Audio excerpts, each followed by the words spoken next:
안녕하세요. 여러분의 재간둥이 사이다 박준입니다. 대통령이 깜짝 발표한 포항 앞바다의 석유 140만 배럴 가능성이 있는지, 이 호주의 다국적 기업이죠. 우드사이드에서는 지난해에 좀 가능성이 좀 적다고 봐서 조강권을 포기하고 철수한 바가 있는데요. 논란이 계속되고 있습니다.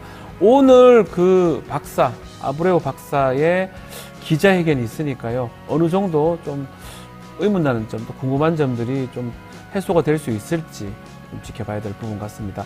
오늘도 여러분의 출근길 유익하고 시사하게 유익하게 전달해 드리겠습니다. 생방송의 댓글 부탁드리고요. 박주의 뉴스 인사이다 바로 시작하겠습니다.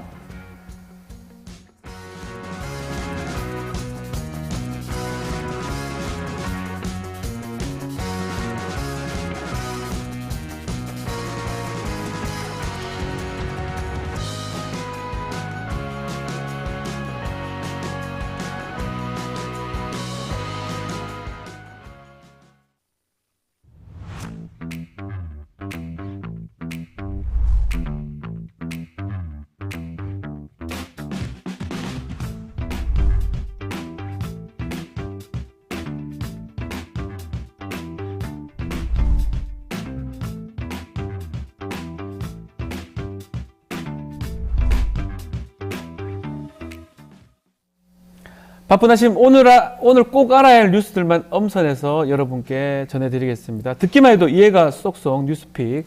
오늘은 조성은 뉴스토마토 기자와 함께하겠습니다. 안녕하십니까? 네, 안녕하세요. 자, 휴일 잘 보내셨습니까? 네, 잘 보냈습니다. 세 번째입니까? 두 번째입니까? 벌써 세 번째 네, 세 번째죠. 방송입니다. 네, 오늘 잘 부탁드리겠습니다. 자, 이슈는 뭐 쉬는 날, 안 쉬는 날을 가리지 않습니다. 자, 오늘도 최상병 사건으로부터 시작을 해보겠습니다. 자, 수사 외압 관련해서 국방부 지휘부의 조직적 증거인멸 정황이 좀 드러났다는 얘기가 있습니다. 네, 이종섭 전 장관의 보좌관이죠. 박진희 당시 국방부 군사 보좌관이 수사 외압 여부를 가릴 수 있는 단서가 없는 소위 깡통폰을 공수처에 제출했습니다. 네. 이미 지난 3월에도 이종섭 전 장관이 공수처에 새로 바꾼 휴대폰, 깡통폰을 제출해서 논란이 됐었는데요. 알고 보니까 이 전 장관뿐만 아니라 핵심 참모 박 전 보좌관도 증거가 없는 깡통폰을 내놨던 겁니다. 자, 이게 무슨 뭐 유행 같아요. 문제 생기면 다 깡통폰을 내는데 어떻게 그럴 수가 있습니까? 최상병 사건 외압 의혹이 네. 불거졌던 작년 7월 말 그리고 8월 이후 9월에 바꾼 휴대폰이기 때문입니다. 박 전 보좌관은 MBC와의 인터뷰에서 휴대전화를 3년 가까이 사용해서 성능상 교체 시기가 됐다 이렇게 답변했는데요. 그러니까 한마디로 전화기를 바꿀 때가 돼서 바꿨다는 건데 네. 공교롭게도 이 전 장관과 박 전 보좌관 모두 최상병 순직 이후에 전화기를 바꿨다는 점이 석연치 않습니다. 네. 동아일보의 5일자 단독 보도에 따르면요. 공수처는 박 전 보좌관이 기존 휴대전화를 훼손하고 제출하지 않은 것으로 보고 있다고 합니다. 예전에 검사 4명이 같은 달에 전화기가 다 바뀌고 고장났던 그 기억나는데, 자, 9월달 2023년 작년 9월달에 휴대전화 바꿨다. 사실은 필요한 증거가 7월달 8월달 그 무렵에 있었던 통화 기록일 건데 포렌식 해도 소용이 없잖아요. 네, 그렇죠. 자, 박 전 장관 말고도 또 다른 외압 의혹의 핵심 관계자 깡통폰을 제출했다면서요? 네, 김동혁 국방부 군 검찰 단장도 네. 사건 관련 기록이 지워진 휴대전화, 깡통폰을 공수처에 제출한 것으로 전해졌습니다. 동아일보는 김 단장이 제출한 휴대전화에는 외압 의혹이 불거진 작년 7월, 8월 기록들이 모두 삭제돼 있었다 보도했는데요. 네. 통화 녹취 파일이나 메신저 대화 내역, 사진 등 구체적인 증거는 휴대전화가 있어야 확보할 수 있어서 수사에 제동이 걸릴 수도 있다고 보입니다. 자, 최상병 사건 수사 외압 관계자 둘은 아예 새 휴대폰을 제출을 했고, 지금 검찰 단장 같은 경우는 특정 시기 통화 기록이 좀 삭제된 휴대전화를 공수처에 제출을 했습니다. 자, 의심스러운 상황인데 박진희 보좌관, 또 김동혁 단장 어떤 사람들입니까?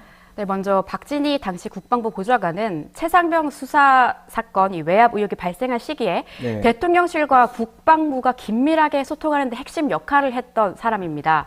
작년 7월 31일 이런 일로 사단장을 처벌하면 누가 사단장 하나 이렇게 질책한 것으로 알려진 대통령 국가안보실 회의가 있었던 날이죠. 아하. 바로 그날 대통령실과 통화하고서 이종섭 국방부 장관이 김계환 해병대 사령관에게 수사 결과 브리핑을 취소하라고 지시할 때 사용된 휴대전화. 그 휴대전화가 바로 박진희 당시 국방부 군사보좌관의 휴대폰인데요. 박진희 보좌관의 휴대폰. 네, 네. 이 박 보좌관이 이 장관의 우즈베키스탄 출장 동행으로 함께 출국하기 직전까지 임기훈 당시 국가안보실 국방비서관과 3시간 동안 6차례 통화했습니다. 네. 이날부터 경찰로 넘긴 자료를 군이 회수해서 재검토하기로 결정한 8월 9일까지 이 두 사람은 무려 25차례나 연락을 주고받았습니다. 이야, 엄청나게 전화를 지금 한 상황이네요. 자, 결국 이 두 사람이 사용했던 휴대전화만 좀 확보를 한다면 정말 그 시간에 진상이나 내용을 제대로 파악이 가능할 것 같은데 문제는 지금 증거가 지금 없고 행방이 묘연한 상황이거든요. 이 부분이 좀 답답할 것 같아요. 사실 공수처도 김 단장과 박 전 보좌관이 이전에 사용했던 휴대전화에 당시 상황을 재구성할 수 있는 핵심 증거가 있을 것으로 의심하고 있는 것 같습니다. 아무래도 그렇게 생각할 수밖에 없는 게 외압이 의심되는 순간에 이들이 등장했다는 것은 이미 객관적인 증거인 통화 기록으로 확인됐기 때문입니다. 네. 자, 이 수사 기록 보존 기한 자체도 얼마 안 남았습니다. 1년 정도면 좀 다 돼가기 때문에 또 수사에 장애물 없이 좀 진행이 돼야 될 것 같습니다. 자, 똑소리 나는 기자님, 진자윤님 말씀 주셨고요. 뽕분이님도 글 주셨습니다. 꿀뱅 배뚱님은 말도 잘하시고 이쁘시고 최고입니다라고 글 주셨습니다. 채윤님, 빨로미님, 젤리스님, 이프로님 댓글 감사드립니다. 자, 다음 이슈 살펴보겠습니다. 어제 대한민국 제69회 현충일이었는데요. 22대 국회 개원 이후에 첫 현충일이기도 합니다. 대통령의 추념사 발표에 이어서 여야도 각각 현충일 기념하고 주요 현안에 대해서 입장을 발표했는데요. 어떤 내용입니까? 윤석열 대통령이 어제 국립서울현충원에서 열린 현충원 추념식에 참석해서 네. 서해상 포사격과 미사일 발사 등 북한의 비열한 방식의 도발을 결코 좌시하지 않을 것이라고 밝혔습니다. 최근 북한의 오물풍선 살포로 이렇게 직접적으로 그렇죠. 언급한 겁니다. 윤 대통령은 북한 정권은 역사의 진보를 거부하고 퇴행의 길을 걸으면서 우리의 삶을 위협하고 있다. 평화는 굴종이 아닌 힘으로 지키는 것이라고 단호하게 강조했습니다. 네. 그러면서 철통 같은 대비 태세를 유지하면서 단호하고 압도적으로 도발에 대응해 나가겠다. 한층 더 강해진 한미 동맹과 국제사회와의 협력을 토대로 국민의 자유와 안전을 단단히 지키겠다고 했는데요. 네. 또 국가유공자 의료 서비스 개선과 재활 지원을 확대하기로 약속하기도 했습니다.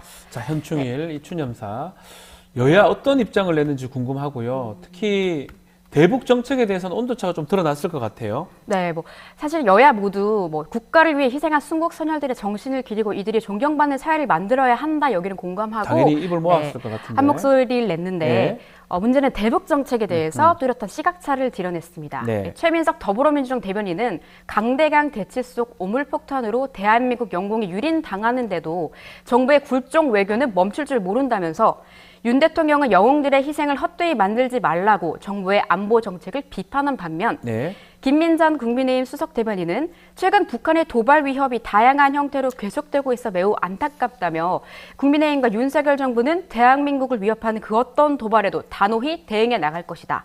국가안보에는 결코 타협이 있을 수 없다고 강조했습니다. 네. 조국 혁신당 대표도 예. 네, 현충일 추념식 후에 이제 기자들을 만나서 호국 명령을 기리는 것보다 더 필요한 것은 평화를 지키는 일이다. 정부의 9.19 군사 합의 파기는 매우 유감이라면서 북한이 합의 먼저 파기했다고 해서 똑같이 대거리를 하는 게 올바른가? 합의를 지키겠다고 선언하면서 북한을 압박하는 게 옳은 것 아닌지 생각하게 된다고 말했습니다. 네. 조국 대표는 공보국을 통해서 또 입장을 냈는데요. 정부의 대일 정책을 비판했습니다. 조 대표 이제 얘기를 들어보면 일본은 사실 틈만 나면 독도를 자기 땅이라고 하고 메신저 라인도 집어삼키려 하는데 한국 정부는 제대로 항의도 안 한다면서 친일, 종일, 숭일, 부일하는 몰입에 매국 분노들이 호의호식하는 일은 없어야 한다. 그것이 진정한 현충. 이렇게 네. 맹렬하게 꼬집었습니다. 자, 최상병 사건 얘기도 좀 했던 것 같고요. 특히 최근에 훈련받다 사망한 그 박일병 얘기도 좀 했다면서요.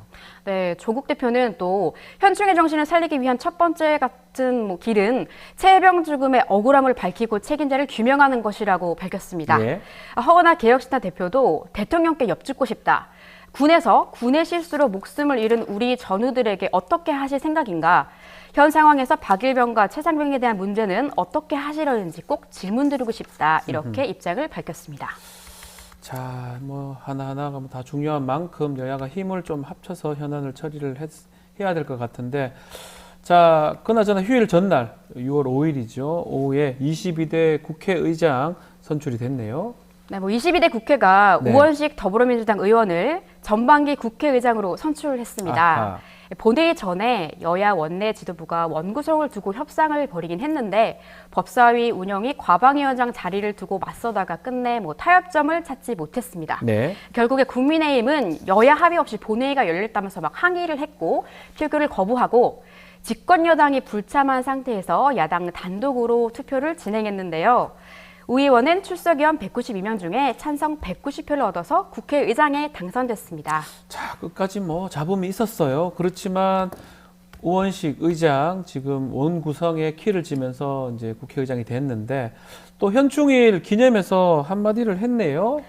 네, 우원식 국회의장은 자신의 SNS에 글을 올려서 왜곡된 이념의 굴레로 역사를 부정하고 폄훼하는 일은 중단돼야 한다 이렇게 말하면서 네. 홍범도 장군 흉상 이전 계획을 취소하고 민주주의로 나가기 위해 희생됐던 많은 열사들을 민주유공자로 부를 수 있도록 국가가 예우할 수 있도록 법적 근거를 만드는 일에 정부가 협력해 주기를 요청드린다. 네. 민주유공자법 수용을 촉구했습니다.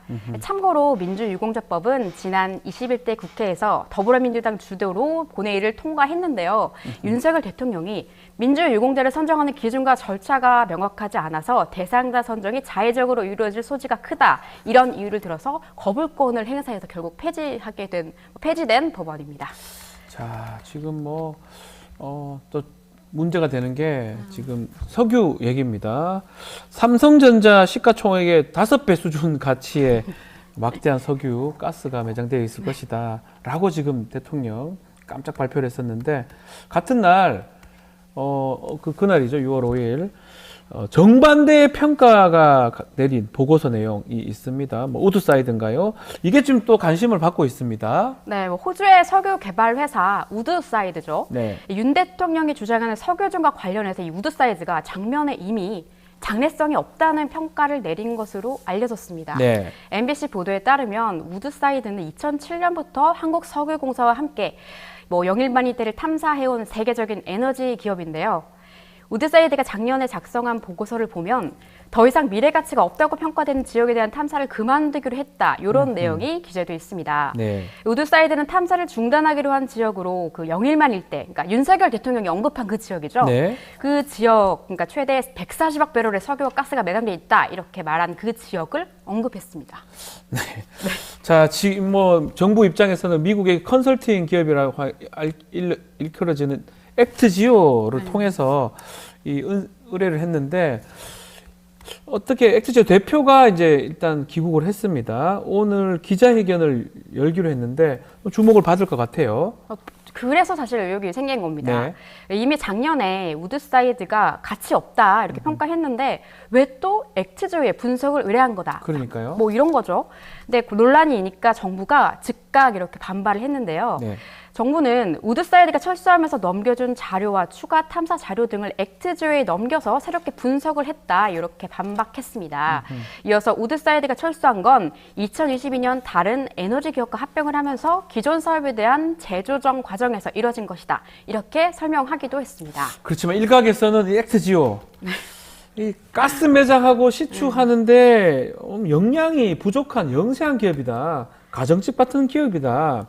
이런 의혹이 제기되고 있는데 어떤 내용입니까? 네, 그 SNS를 중심으로 네. 액트지오의 본사 주소가 미국 휴스턴 지역의 주택가로 나와 있는데 이 주택이 액트지오 대표의 자택으로 알려지면서 자택입니까? 1인 기업 논란이 일었고요. 아하. 또 미국 인구조사국에 등록된 액트지오의 미국 법인명이죠. 네. 아브레우 컨설팅 앤 트레이닝에는 이 직원이 아브레우 박사 한 명뿐이고 본인 혼자. 예. 그리고 또 이 액트지오의 연평균 매출도 사실 하나로 3,700만 원 수준이라는 보도가 나왔습니다. 네. 참고로 그 우드사이드는 시가총액이 50조 이상이 달하는데 비교가 좀 잘 안 되고요. 수천 명의 그 직원이 있는 기업이죠.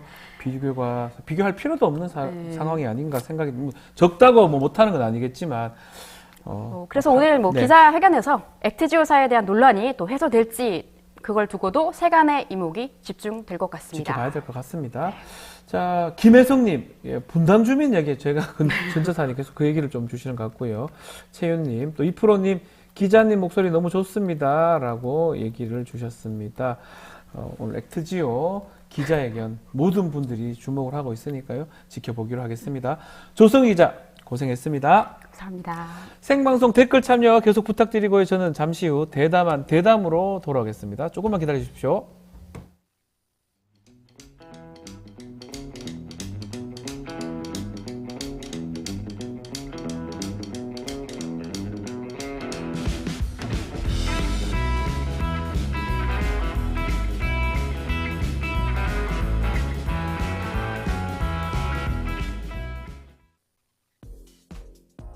다가오는 2024년 하반기 여러분의 소중한 자산을 지킬 수 있는 특별한 시간을 마련했습니다. 김인만의 시드머니 하반기 경제 대전망 특집에서 한문도, 차영주, 김광석 3명의 전문가가 하반기 경제 전반에 대한 전망과 해안을 제시합니다. 6월 4일부터 매주 화요일 오전 10시 30분 대한민국을 이끌고 있는 경제 전문가들의 날카로운 시각을 토마토 집통 유튜브 채널에서 라이브로 전해드릴 예정입니다. 시청자 여러분의 많은 시청 바랍니다.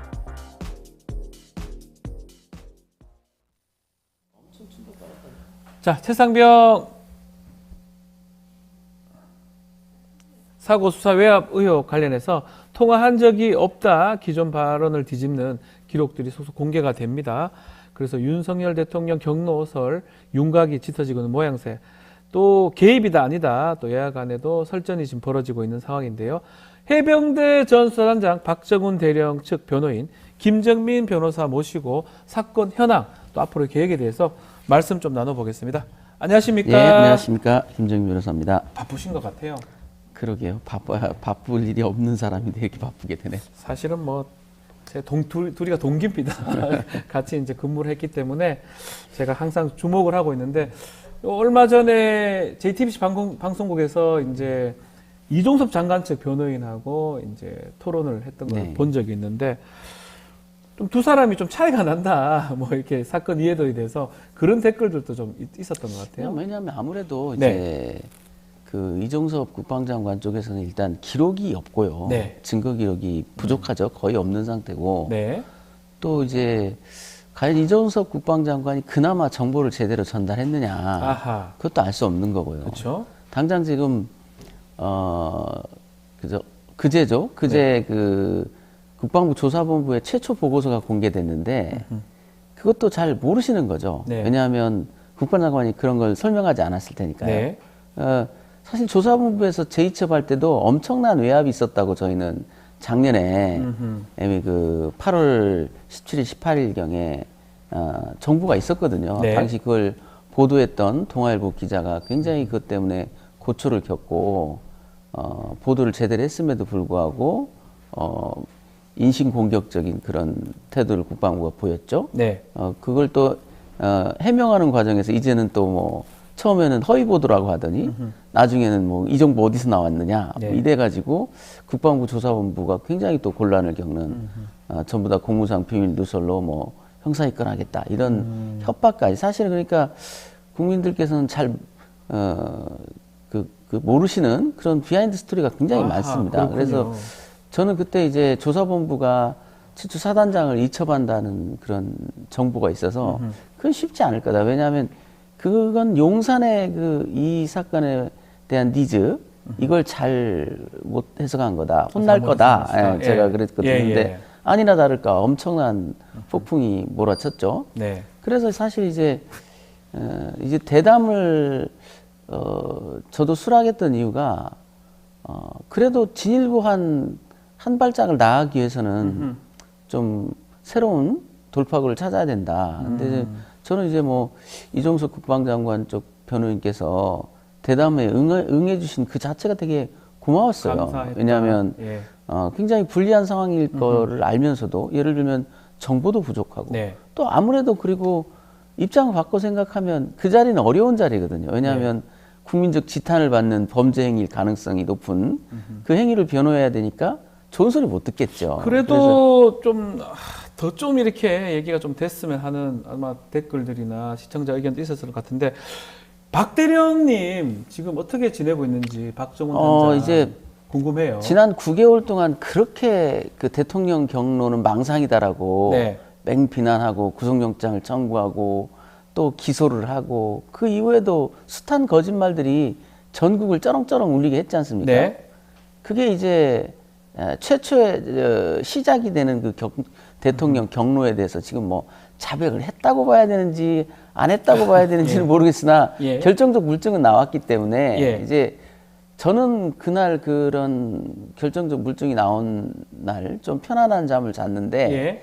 박 대령께서는 한 잠도 못 잤다고 하더라고요. 잠을 더 네. 못 잤다. 너무 억울하고 이제 아하. 그때를 떠올리니까 이제 그 한마디로 이제 살이 떨리는 거죠. 아하. 그리고 지금 최근에 이제 나온 보도들을 보면 예.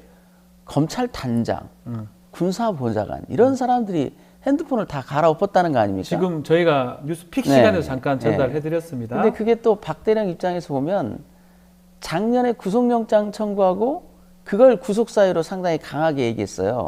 박 예. 대령이 핸드폰을 예. 뭘 지웠다. 그래서 예. 포렌식에서 안 나왔다. 수사기관이나 군사보좌관이 그렇게 얘기했는데 자기들도 없앴네요. 자기들이 한 짓을 지금 아하, 박 대령이 했다고. 그러다가 지금 허위공문서 작성 동행사로 네. 군검사가 입건되는 초유의 사태를 그렇죠. 지금 맞이했죠. 그게 이제 워낙 큰 이슈들 때문에 묻혔지만 한번 생각을 해보십시오. 우리 군검찰 또 민간검찰에서도 군검사가 개인 비리가 아닌 네. 순수한 직무집행 때문에 그렇게 정식 입건이 돼서 경찰에 불려가가지고 그렇게 업문을 당한 적이 있나요? 그렇죠. 좀 예. 그만큼 이 문제가 상식 밖의 짓들이 너무 많았다는 너무 거죠. 많았다. 자, 현안으로 하나하나씩 조금 더 짚어보겠습니다. 최근에 지금 이 외압 사건 관련해서 이종섭 전 장관하고 지난 8월에 지금 신원식, 당신은 국방위 간사였는데, 여당 간사였는데 지금 장관이 됐죠. 두 사람의 통화가 좀 주목을 받고 있습니다. 원래 전화한 적 한 번도 없다고 얘기했는데 결국은 전화를 계속 했던 거거든요. 이것도 좀 위증 아니면 문제가 된다고 봐야 되는 거 아닙니까? 뭐 선서를 안 했으니까 위증은 아니라고 네. 볼 수 있는데요. 참 저는 그걸 보면서 참 웃음밖에 안 나온 게 뭐냐면 네. 워낙 많은 거짓말이 있었기 때문에 신원식, 이종섭 간의 거짓말은 신경 쓸 겨를도 없었어요, 솔직히. 아, 거짓말 네. 중에도 별것 아닌 별것 아닌 거짓말이다. 거로 생각을 했던 거죠. 예. 근데 지금 뭐 방송에 나오는 걸 보면 신원식 현 국방장관이 네. 이종섭 전 국방장관한테 제가 전화 안 했지 않습니까? 하고 이종섭 국방장관 그렇지요라고 맞장구를 쳤다는 거예요. 네, 네, 맞아요. 누가 예. 묻지도 않았어요. 네. 자기들 보고 전화했다라고도 안 했습니다. 이것이야말로 도둑이 재발절인 거 아니냐. 예. 그래서 지금 아직 여력이 안 되는데요. 그 통화 시간대를 면밀히 분석해서 이런 사람들이 이자들이 스스로 그렇게 일종의 자백을 한 셈이거든요. 예. 관심 갖지 않을 부분인데 스스로들 그렇게 미리 걱정이 됐던 거겠죠. 네. 그러니까 전화한 것을 감춘 것 같은데 그 시간대가 물론 박 단장에 대한 입건 이런 이유기 때문에 이 이첩 보류나 이첩 기록 탈취 이런 거에 직접 관련된 것은 아닌 것 같은데요. 네. 그러나 대책 수립과 관련된. 그래서 이 신원식 국방장관이 당시에 이런 얘기를 했거든요. 어떤 거죠? 삼류 정치인 예. 처럼 행동하지 마라. 뭐 돌아오라. 네. 뭐 좌파에 뭐 포획됐다. 이런 어처구니 없는 얘기들이죠. 그리고 뭐 그 순직 해병에 대해서도 어깨동무하고 가다가 푹 빠져서 죽었다는 등 그런 아주 경솔하기 그지없고 인명을 아주 하찮게 하는 그런 표현들을 쏟아냈던 인간이란 말이죠. 네. 그 사람은 그 직위에 상관없이 이 정권의 국방과 관련된 핵심 멤버라고 해요. 그래서 저는 구속영장 청구서, 네. 그 다음에 구속이 실패하자 작년 추석 즈음에 만들어졌던 그 괴문서, 네. 황당무계한 궤변으로 일관된 그 괴문서, 네. 이 작성과도 과연 무관한가 관련이 있지 않느냐. 그리고, 의심이 든다. 네, 그리고 최근에 이제 또 하나의 그 중요한 정보가 또 하나 더 있죠. 어떤 거죠? 김기환 해병대 사령관이 이제 올 5월 4일 날 예. 공수처에 불려가서 거의 초주금을 당했죠. 네. 업무를 당했고 여러 가지 증거 앞에 거의 자백을 할 뻔했는데 새벽에 이제 조사를 마치고 돌아간 다음에 또 신원식 현 국방장관과 통화를 했다는 겁니다. 김계환 사령관하고 신원식 네. 장관하고 통화를 했다. 네. 그건 명백한 협박이죠. 네. 입 다물고 있어라는 협박이죠. 그런 행동을 버젓이 하고 지금 이게 드러날 때마다 항상 그들이 국민으로부터 적법하게 수여된 권한을 지금 또 도용하고 있는 예. 거죠. 뭐 국방장관과 해병대 사령관 사이에 무슨 말인데 못하겠냐. 네. 대통령과 국방장관 사이에 무슨 말을 못하겠냐. 다 공범들의 말 맞추기고요. 예. 범죄입니다. 어떻게 보십니까? 이게 보면 딱 똑같은 패턴이에요. 부인하고 아니라 하다가 증거 드러나면 그거는 했지만 또 다른 얘기하고 재판하다 보면 이게 진술이 왔다 갔다 하면 불리한 거 아닙니까? 그래서 이종석 국방장관의 태도에 대해서 예? 굉장히 주목하고 있는 게 뭐냐면 사실 이종석 국방장관은 지휘권을 박탈된 상태였거든요. 그때 상황이. 예. 왜냐하면 그 대통령의 니즈를 잘못 받아들였지 않습니까? 아하. 여러 가지 혼선을 빚고 그래서 사실상 이 문제에 있어서는 배제돼 있다고 봐야 돼요. 아, 이종수 장관이 예. 배제돼 있었다? 왜냐하면 예. 일단 이첩 보류 자체가 대통령의 지시였죠. 이첩이 강행된 다음에 이첩 기록 탈취, 자기는 귀국해서야 보고를 받았답니다. 네. 지금에 와가지고는 항명수사 이건을 자기가 지시했다고 하나 아니라는 여러 가지 정황 증거가 있어요. 8월 2일 날 13시 30분에 있었다는 네. 차관 주관하는 법무관리관과 예. 검찰단장이 회합한 그 3인 회동 예. 거기서 그 집단항명 수개가 결정됐다는 거거든요. 차관과 유재훈 법무관리관과 김동혁 검찰단장 네. 세 명이 앉아가지고 박정훈 단장을 집단 항명 수개죄로 하자고 얘기했다는 겁니다. 그렇습니다. 그래서 지금 이게 검찰단 내에도 이제 균열이 생기는 거죠. 예. 단일 대우로 육사 출신 그 검찰단장에게 맹종을 했었는데 네. 사태를 보니까 지금 심상치 않지 않습니까?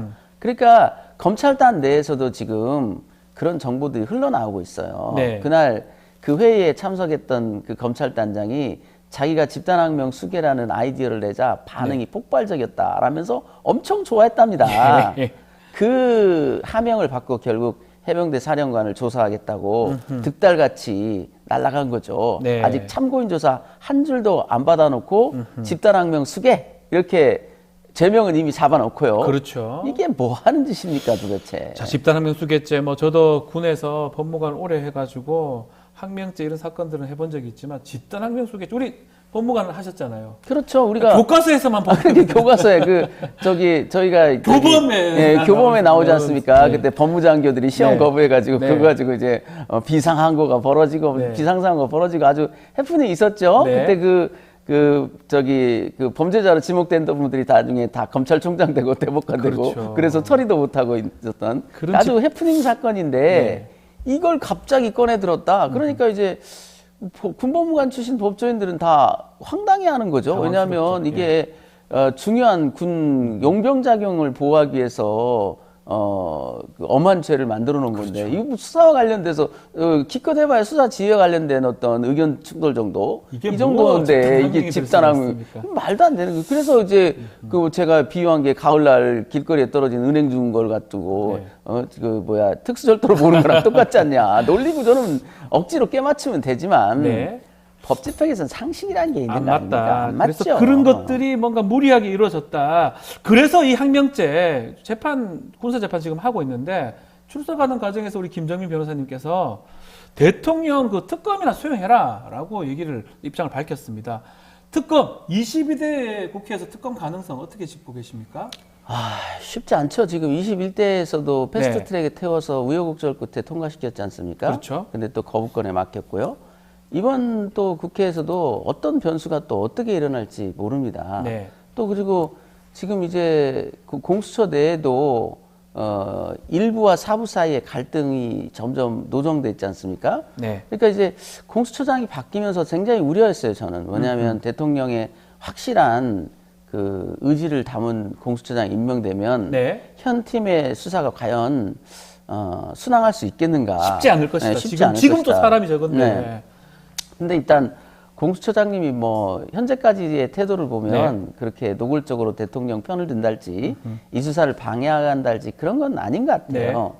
그런데 이제 또 현실적으로 보면 너무 이제 인력 없습니다. 이제 공수처라는 곳에 지금 주임 검사와 수사관들이 백방으로 뛰고 있으나 물리적 한계가 있어요. 네. 도대체 이게 수사할 수 있는 한 명을 수사하고 나면 정리해야죠. 또 자료 분석해야죠. 그렇죠. 어마어마하지 않습니까? 저희가 지금 통신 기록을 군사법원을 통해서 받았는데 네. 공수처는 그것의 한 5배 이상을 가지고 있을 거예요. 훨씬 많이 갖고 계실 있을 왜냐하면 거예요. 예. 저희는 지금 김기한 사령관과 이종석, 박진희 이 세 사람의 통화 기록이 준데 네. 공수처 같은 경우 대통령, 네, 그다음에 다 검찰단장, 있겠죠. 다 갖고 유대은, 있겠죠. 그러니까 어마어마한 거죠. 네. 그걸 분석하는 데만도 굉장히 시간이 걸립니다. 저희도 지금 최근에 받은 SK, KT, LG 이 3사의 네.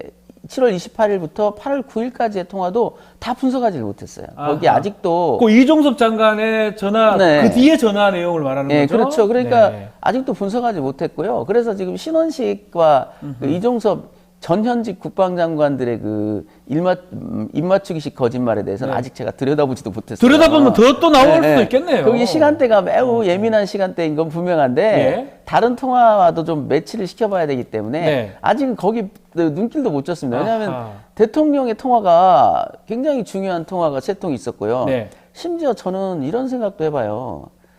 일단 그런 대통령의 이 2023년 8월 2일 날 통화를 네. 일단 대통령이 했다라고 봐야 되겠죠.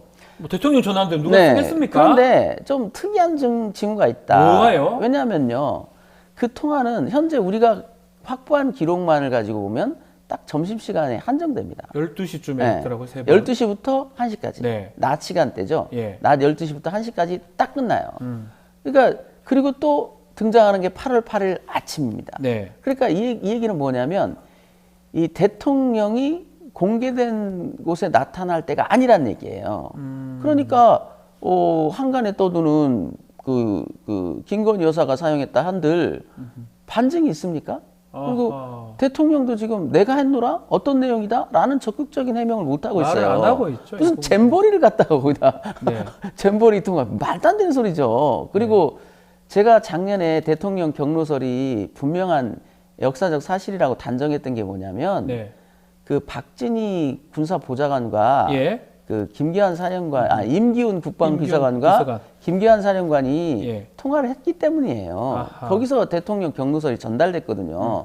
그런데 그 임기훈과 김기환 사령관이 통화한 걸 어떻게 박정호 대령이 알겠습니까? 그러니까요. 김기환 사령관이 알려주니까 알죠. 네. 그리고 그 임기훈이 전했다는 게 그거 아닙니까? 뭐 이런 일로 사단장을 꽝꽝꽝 뭐 국방 관련해서 누가 할수 이렇게 있냐? 예, 네. 크게 말이 안 되지 않습니까? 국방비서관이 왜 해병사령관하고 통화를 했느냐? 그거 했기 때문에 경로설이 나왔다. 이 말 그렇죠. 그게 아니겠습니까? 전달이 된 거죠. 그리고 매우 그 합리적인 게 뭐냐면 네. 국방 관련 회의를 대통령과 여러 번 했기 때문에 이렇게 화를 내신 적이 없다라는 말 하지. 그렇지 않습니까? 네. 그래서 전달된 그 메시지의 내용이랄지 아하. 전달 경로가 너무 완벽하다. 그래서 이건 그 허위일 수가 없다. 자, 그 지금 말씀 중에 이제 좀 김건희 여사 얘기도 좀 했고 뭐 여러 가지 얘기했는데 뭐 그것도 지금 추측 부분이고 확인 가능한 부분은 아닙니다. 아니죠. 그래서 네. 이 대통령의 이 그 7월 31일 날 경로는 이제 확정된 것 같아요. 네. 그건 이제 차치하고 8월 8월 2일 날 그 통화가 지금 대통령실에서는 이렇게 해명을 하는 것 같아요. 명확한 뭐 공식적 해명도 없으니까요. 네. 전환했으나 네. 최상병 관련 통화는 없었다. 다른 전화를 라는 했다. 거죠. 뭐 잼버리 뭐 이런 등등. 네. 그런데 자, 그 앞에 조태용 안보실장이 또 국방장관한테 통화를 합니다. 네. 그 통화 한 20분 전에요. 그리고 대통령이 그 세 통의 전화가 끝난 다음에 무슨 일이 일어났습니까? 공직기강 비서관실이 주도가 돼서 기록 탈출했다고요. 기록 탈출했죠. 예. 예. 이게 자, 그러면 대통령만 새카맣게 모르고 안보실장이 조용히 알아서 국방장관과 통화하고 누구의 지시를 받았는지 모르지만 공직기강 비서관실은 냅다 기록해서부터 착수한다? 네. 이게 말이 됩니까? 합리적으로. 우리가 법조인들은 항상 사실 확정을 굉장히 중요한 전제로 보기 때문에 네. 논리칙을 가동해서 누구의 말이 맞는지 대충 가리는 데는 그래도 일가견들이 있는 사람들 아닙니까? 다 그런 일만 하니까. 자 보십시오. 아니 그 젠보 휴가 기간이고 국방장관은 해외 출장 중이고 네. 점심시간에 밥도 안 먹은 것 같은 그런 긴 통화를 연달아 하고 그 앞뒤로 부산한 움직임이 보이고 기록 탈취라는 이례적이고 매우 탈법적인 불법적인 행위가 공직기강 비서관실을 통해서 이루어진다고. 네. 자, 공직기강 비서관이 누굽니까? 대통령의 사정 그 브레인 아닙니까? 그렇죠. 대통령 지시 없이 누가 공직기강 비서관한테 그런 걸 시켰을까요? 그리고 단 하나의 가능성이 국방장관의 부탁이에요. 네. 공직기강 비서관님, 제가 기록 회수 좀 해야 되니까 도와주십시오. 네. 국방장관은 돌아와서 알았다는 거잖아요. 그렇죠. 그럼 누가 있냐고요? 아무도 없는데. 네. 대통령밖에 누가 있냐고요. 그게. 자, 지금 그 부분 때문에 계속적으로 외압을 행사한 거 아니냐. 아니면 또 외압을 하게 된 이유 중에 하나가 임성근 사단장이 구명을 또 본인이 요청했던 누구든 구명을 했다. 특히 이제 그 부분이 있거든요. 대통령하고 임성근 사단장 측이 접촉이 있었다고 보십니까? 어떻게 보십니까? 김 변호사님? 저는 그 접촉의 시기가 언제인지 모르고 네. 어떤 형태로 포괄적으로 이루어지는지 모르지만 네. 적어도 제가 기록 속에 확인한 바는 8월 2일 날 11시 57분부터 네. 12시 54분 사이에는 분명히 접촉이 있었을 겁니다. 8월 2일 날 11시. 네, 8월. 네. 왜냐하면 11시 57분이 국방장관이 이첩을 보류하는 시간이거든요. 예. 그런데 12시 54분은 무슨 시간이냐면 해병대 1사단장이 휴가를 신청한 시간이에요. 아, 12시 약 1시간, 네. 57분 아하. 사이에. 예. 자, 국방장관이 1사단장이 휴가를 가야 되는지를 어떻게 알겠습니까? 그러니까요. 그때 7월 31일은 보직해임을 전제로 한 파견 명령이 11시 17분에 나갔어요. 예. 그렇기 때문에 결재가 번복되지 않았다면 그냥 파견 명령에 따라 해병대 사령부로 옮겨가면 되는 거였어요. 그렇죠. 그런데 12시 54분에 점심시간에 자기 참모를 시켜서 휴가를 내놓는다니까, 신청을 한다니까. 그리고 오후 14시 25분경에는 휴가를 꼭 처리하라라는 명령이 국방장관의 최초 지시에 담겨요. 예, 예. 이게 도대체 해병대 사령관과 국방장관이 아하. 그 부분에 대해서 의사소통하지 않고 어떻게 아냐고요. 일사단장이. 너무나 네. 좀 시간에 맞게 딱 그렇죠. 움직이는 그리고 기록을 하긴 한 거죠. 그렇죠. 그리고 그것이 국방장관과만 소통이 아니라 다. 예. 정종건 부사령관이 그 지시를 받고 해병대 사령부로 복귀하는 시간에 또다시 박진희 군사보좌관이 또다시 재차 강조를 해요. 아하. 1사단장은 오늘 하루만 휴가 처리, 예. 내일부터 정상근무. 예. 나는 아주 단답형의 명령을 내린다니까요. 그런데 그래서 그건 제가 볼 때는 아니 방금 전에 국방장관이 지시해서 메모까지 받아갔는데 네. 또 얘기를 해야 될 이유가 뭘까? 다시 재차 누군가 입력했다는 얘기죠. 네. 그래서 이번에 통화 기록을 보니까 그 한 4분 전에 임기훈 국방비서관이 박진희와 통화를 했어요. 또 통화를 했어요? 뭐 뻔한 거 아닙니까? 누군가 또 강한 요구를 받고 박진희 군사보좌관한테 또다시 재차 강조한 거죠. 그러니까 뭔가 지금 말씀대로 이 기록으로 다 확인하신 겁니다. 김 그럼요. 변호사님. 이게 통화 기록은 네. 하나만 놓고 보면 답이 흐릿하지만 다 여러 거를 이렇게 퍼즐을 맞춰보면 답이 뻔히 나오는 정답이 거고요. 나온다. 딱딱딱 하면 그렇죠. 지금 그리고- 정리해 주시는 거예요. 그리고 게다가 그것을 열심히 취재하고 있는 기자들이 네. 저와 정보 교류를 해야죠. 왜냐하면 저로부터 받아가서 취재를 해야 되니까. 네네. 그러면 이제 피드백이 올 거 아닙니까? 네. 그것도 조태용 안보실장이 그 부탁했다는 말이 지금 들려오고 있어요. 벌써부터? 일사단장을 네. 휴가 처리해달라고 안보실을 통해서 이제 그 요구가 들어갔다. 이 용산의 그 핵심 참모가 예. 조태용 안보실장한테 그걸 요구했다, 부탁했다. 이런 정보가 지금 들어오고 있거든요. 네. 그러니까 감출 수가 없는 거예요. 왜냐하면 사람이 어디 한둘입니까? 이거 너무 관련된 게 많다. 너무너무 많은 사람들이 있는데 그들이 일치단결해서 거짓말을 끝까지 밀어붙일 수 있다? 그건 말도 안 되는 소리예요. 그럼 이 부분이거든요. 결국은 지금 다 종합해 보면 임성근 전 사단장을 구명하기 위해서 이 난리를 친 건데 이렇게 비호해야 될 이유가 있을까요? 임성근 전 사단장을 뭔데요, 이 사람? 그건 제가 알 수 없고요. 예, 혹시 뭐 기록이나 드러난 게 좀 있습니까? 기록에는 전혀 없습니다. 네. 기록에는 전혀 없고 다만 기록상으로는 한 가지 그 특이한 정황은 뭐냐면 네. 7월 28일 10시에 해병대 사령관이 독대를 해요. 일사단장과. 아, 둘이 만난다. 예. 7시 20분에 보고를 받고 이 사단장이 포함된 8명이 이첩된다는 걸 보고를 받고 예. 굳이 10시에 또 만나러 갑니다. 아하. 그리고 나서 뭐 내려놔라 이렇게 얘기했는데 처음엔 선뜻 받아들이지 못했다. 7월 28일 그 날. 얘기가 네. 수사 결과에 대해서 얘기하지 않고 나올 수 있는 아하, 얘기니까. 그러니까요. 그러니까 김기한 사령관이 그때부터 좀 큰 실수를 한 거예요. 왜냐하면 그런 것 때문에 수사단장은 박정훈 대령은 국방장관실에서 요구했는데도 보고서 사본을 주지 않았습니다. 네. 예. 그 대통령실에서 안보실에서 요구하는데도 보고서 사본을 주지 않았어요. 아주 간략하게 기재된 보도자료만 제공을 했거든요. 네.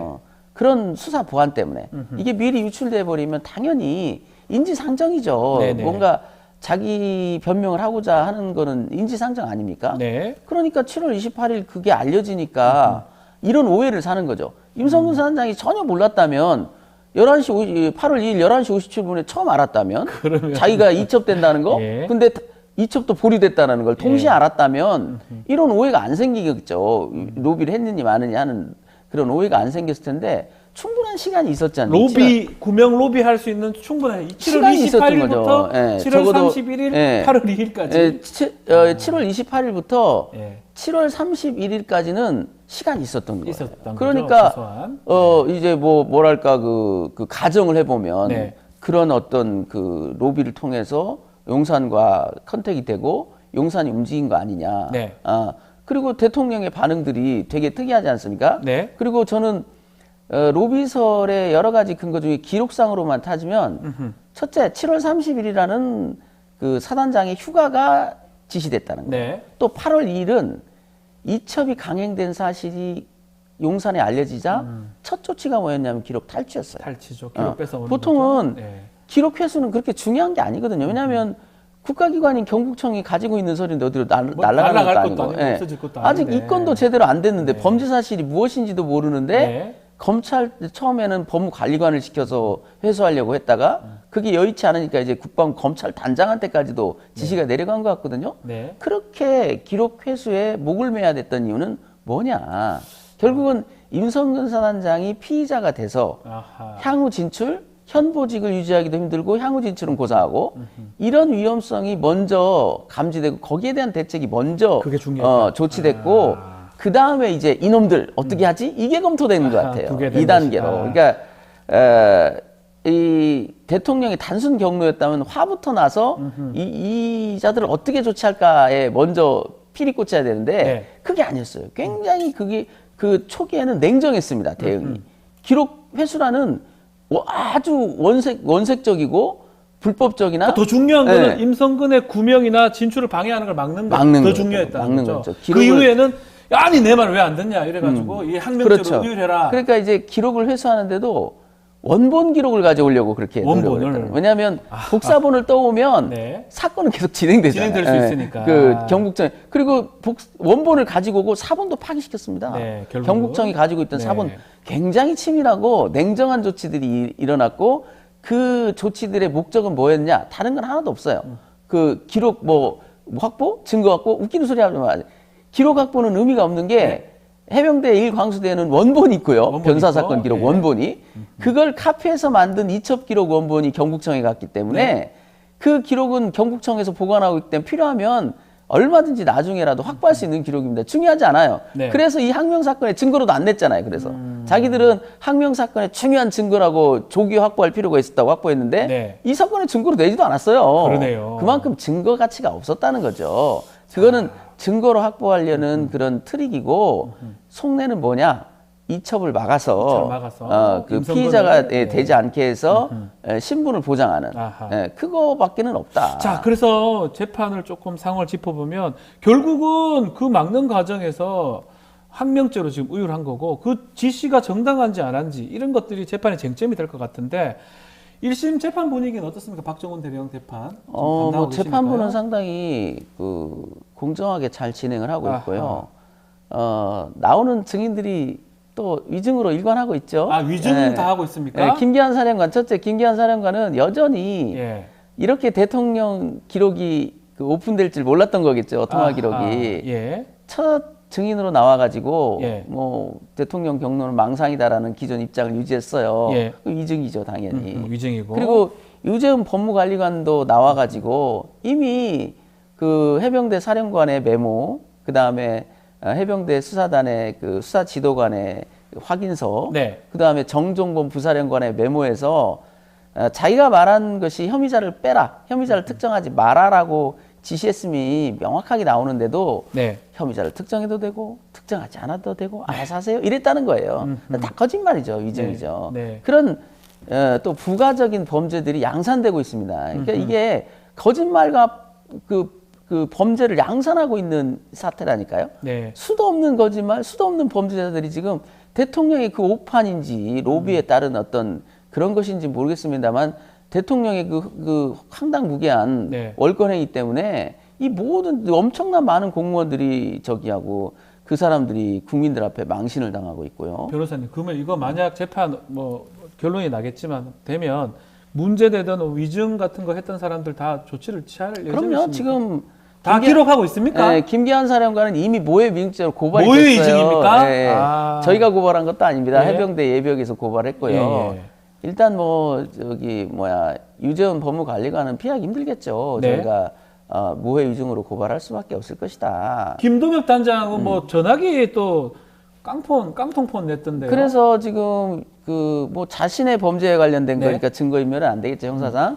그래서 우리 이 군사법원 재판에서도 이제 아예 대통령 폰, 네. 김동엽 폰 다 열어봐야 된다. 예. 통신 기록이나마 보자 해서 그 신청서를 이번 주에 냈죠. 아하. 네. 이제 대통령의 하하. 통화가 드러나면 예. 과연 8월 2일 12시 와서 1시 사이에만 통화를 했는지 아니면 그 이후에 후속 조치를 위해서 또 공직기강 비서관을 호출했는지 예. 그게 다 나오겠죠. 예. 결론적으로 공직기강 비서관이 기록 탈취에 선봉에 섰는데 그게 대통령 지시 없이 되겠습니까? 말도 안 되는 소리고요. 또 김동혁 검찰단장이 또 그 하수인 역할을 했는데 예. 그 검찰단과의 커넥션 없이 그렇게 될 리가 황당한 게 뭐냐면 검찰단장이 주관하는 회의가 8월 14시 40분에 열렸답니다. 네. 거기서 증거로 확보하자라는 그 회의가 열렸다는 건데요. 네. 그 전에 공직기강 비서관실이 조율을 다 끝내가지고 12시 40분에는 그 국가수사본부의 이모 그 총경과 경북청 그 노기호 수사부장이 통화를 마친다니까요. 네. 그러면 이 얘기는 뭐냐면 검찰단이 입건을 할 거고 그러면 이 수사 기록이 꼭 필요할 거야. 그걸 공직기강 비서관이 걱정해가지고 알고 미리 조치를 해줬다. 갔다. 이게 말이 됩니까 이게? 그러니까 하나하나 지금 네. 다 사실관계는 흩어져 있지만 우리 김 변호사님 같은 분들이 이렇게 종합을 해보니까 뭔가 그림들이 딱딱딱딱 맞춰지는 상황입니다. 좀 시간이 다 돼서 끝으로 우리 변호사님, 박종훈 단장 뭐 변호도 하고 또 여러 가지 얘기들 많이 하고 계시는데 끝으로 좀 하고 싶은 말씀 좀 있을까요? 제가 다른 프로에도 네. 나가서 얘기했는데 거짓말이 문제입니다. 앞으로 거짓말. 거짓말을 몇 번만 더 하면 네. 정말 국민 전부가 불행해진다니까요. 예. 제발 앞으로는 거짓말 하지 마시고 예. 꼭 거짓말을 해야 되겠다면 그냥 침묵이라도 하십시오. 네. 거짓말 할 바야 입 다물어라 이렇게 정리를 주셨습니다. 다시 한 번 더 출연 좀 해주십시오. 또 일들이 터질 것 같아요. 또 분석하면 또 엄청 나오겠네요. 또. 그러니까 제가 다른 일을 지금 아니 뭐 해주세요. 좀 본인 일도 중요하지만 알겠습니다. 자, 오늘 말씀 여기까지 듣겠습니다. 김정민 변호사와 함께했습니다. 감사합니다. 감사합니다.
급박하게 돌아가는 한반도 정치 또 안보 상황, 또 매주 금요일 이분과 함께 짚어보겠습니다.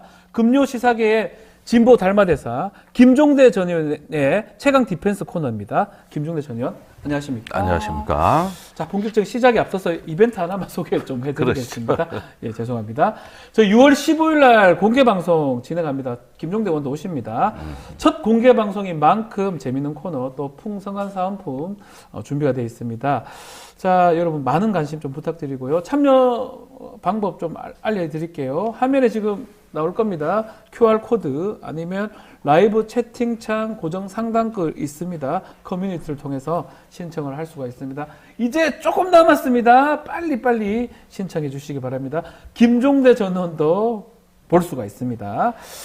네, 감사합니다. 자, 좀 전에 김정민 변호사하고 최상병 사건 얘기도 했었고요. 그 얘기는 잠시 후에 좀 본격적으로 좀 해보고요. 그거 하기 전에 가스 얘기 좀, 석유가스 얘기 좀 해봐야 될 것 같습니다. 대통령이 포항 앞바다에 석유가스 매장돼 있다 직접 발표를 했고요. 야당에서는 천공 얘기도 하고 뭔가 국면 전환용 정치 쇼다 여러 가지 또 얘기들이 나오고 있는데 의원님 어떻게 들으셨습니까? 예, 발표. 우선 예.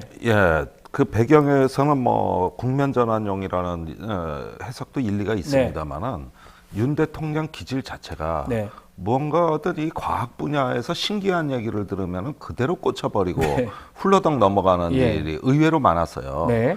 작년 1월에 취리 공과대학 스위스에 있죠. 예. 거기 가서 양자역학 석학하고 자기가 1시간 대화를 했다는 겁니다. 예.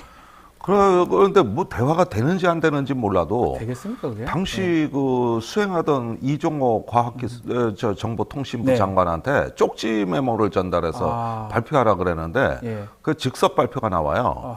아하. 한국이 올해를 양자역학 도약에 양자도약 원년으로 삼는다 그러면서 정부가 3조 원을 투자하겠다. 네. 그래서 세계 최고의 양자 투자국이 되겠다 그러거든요. 예. 우리는 양자 혁명 게임 체인저라고 대통령이 그러니까.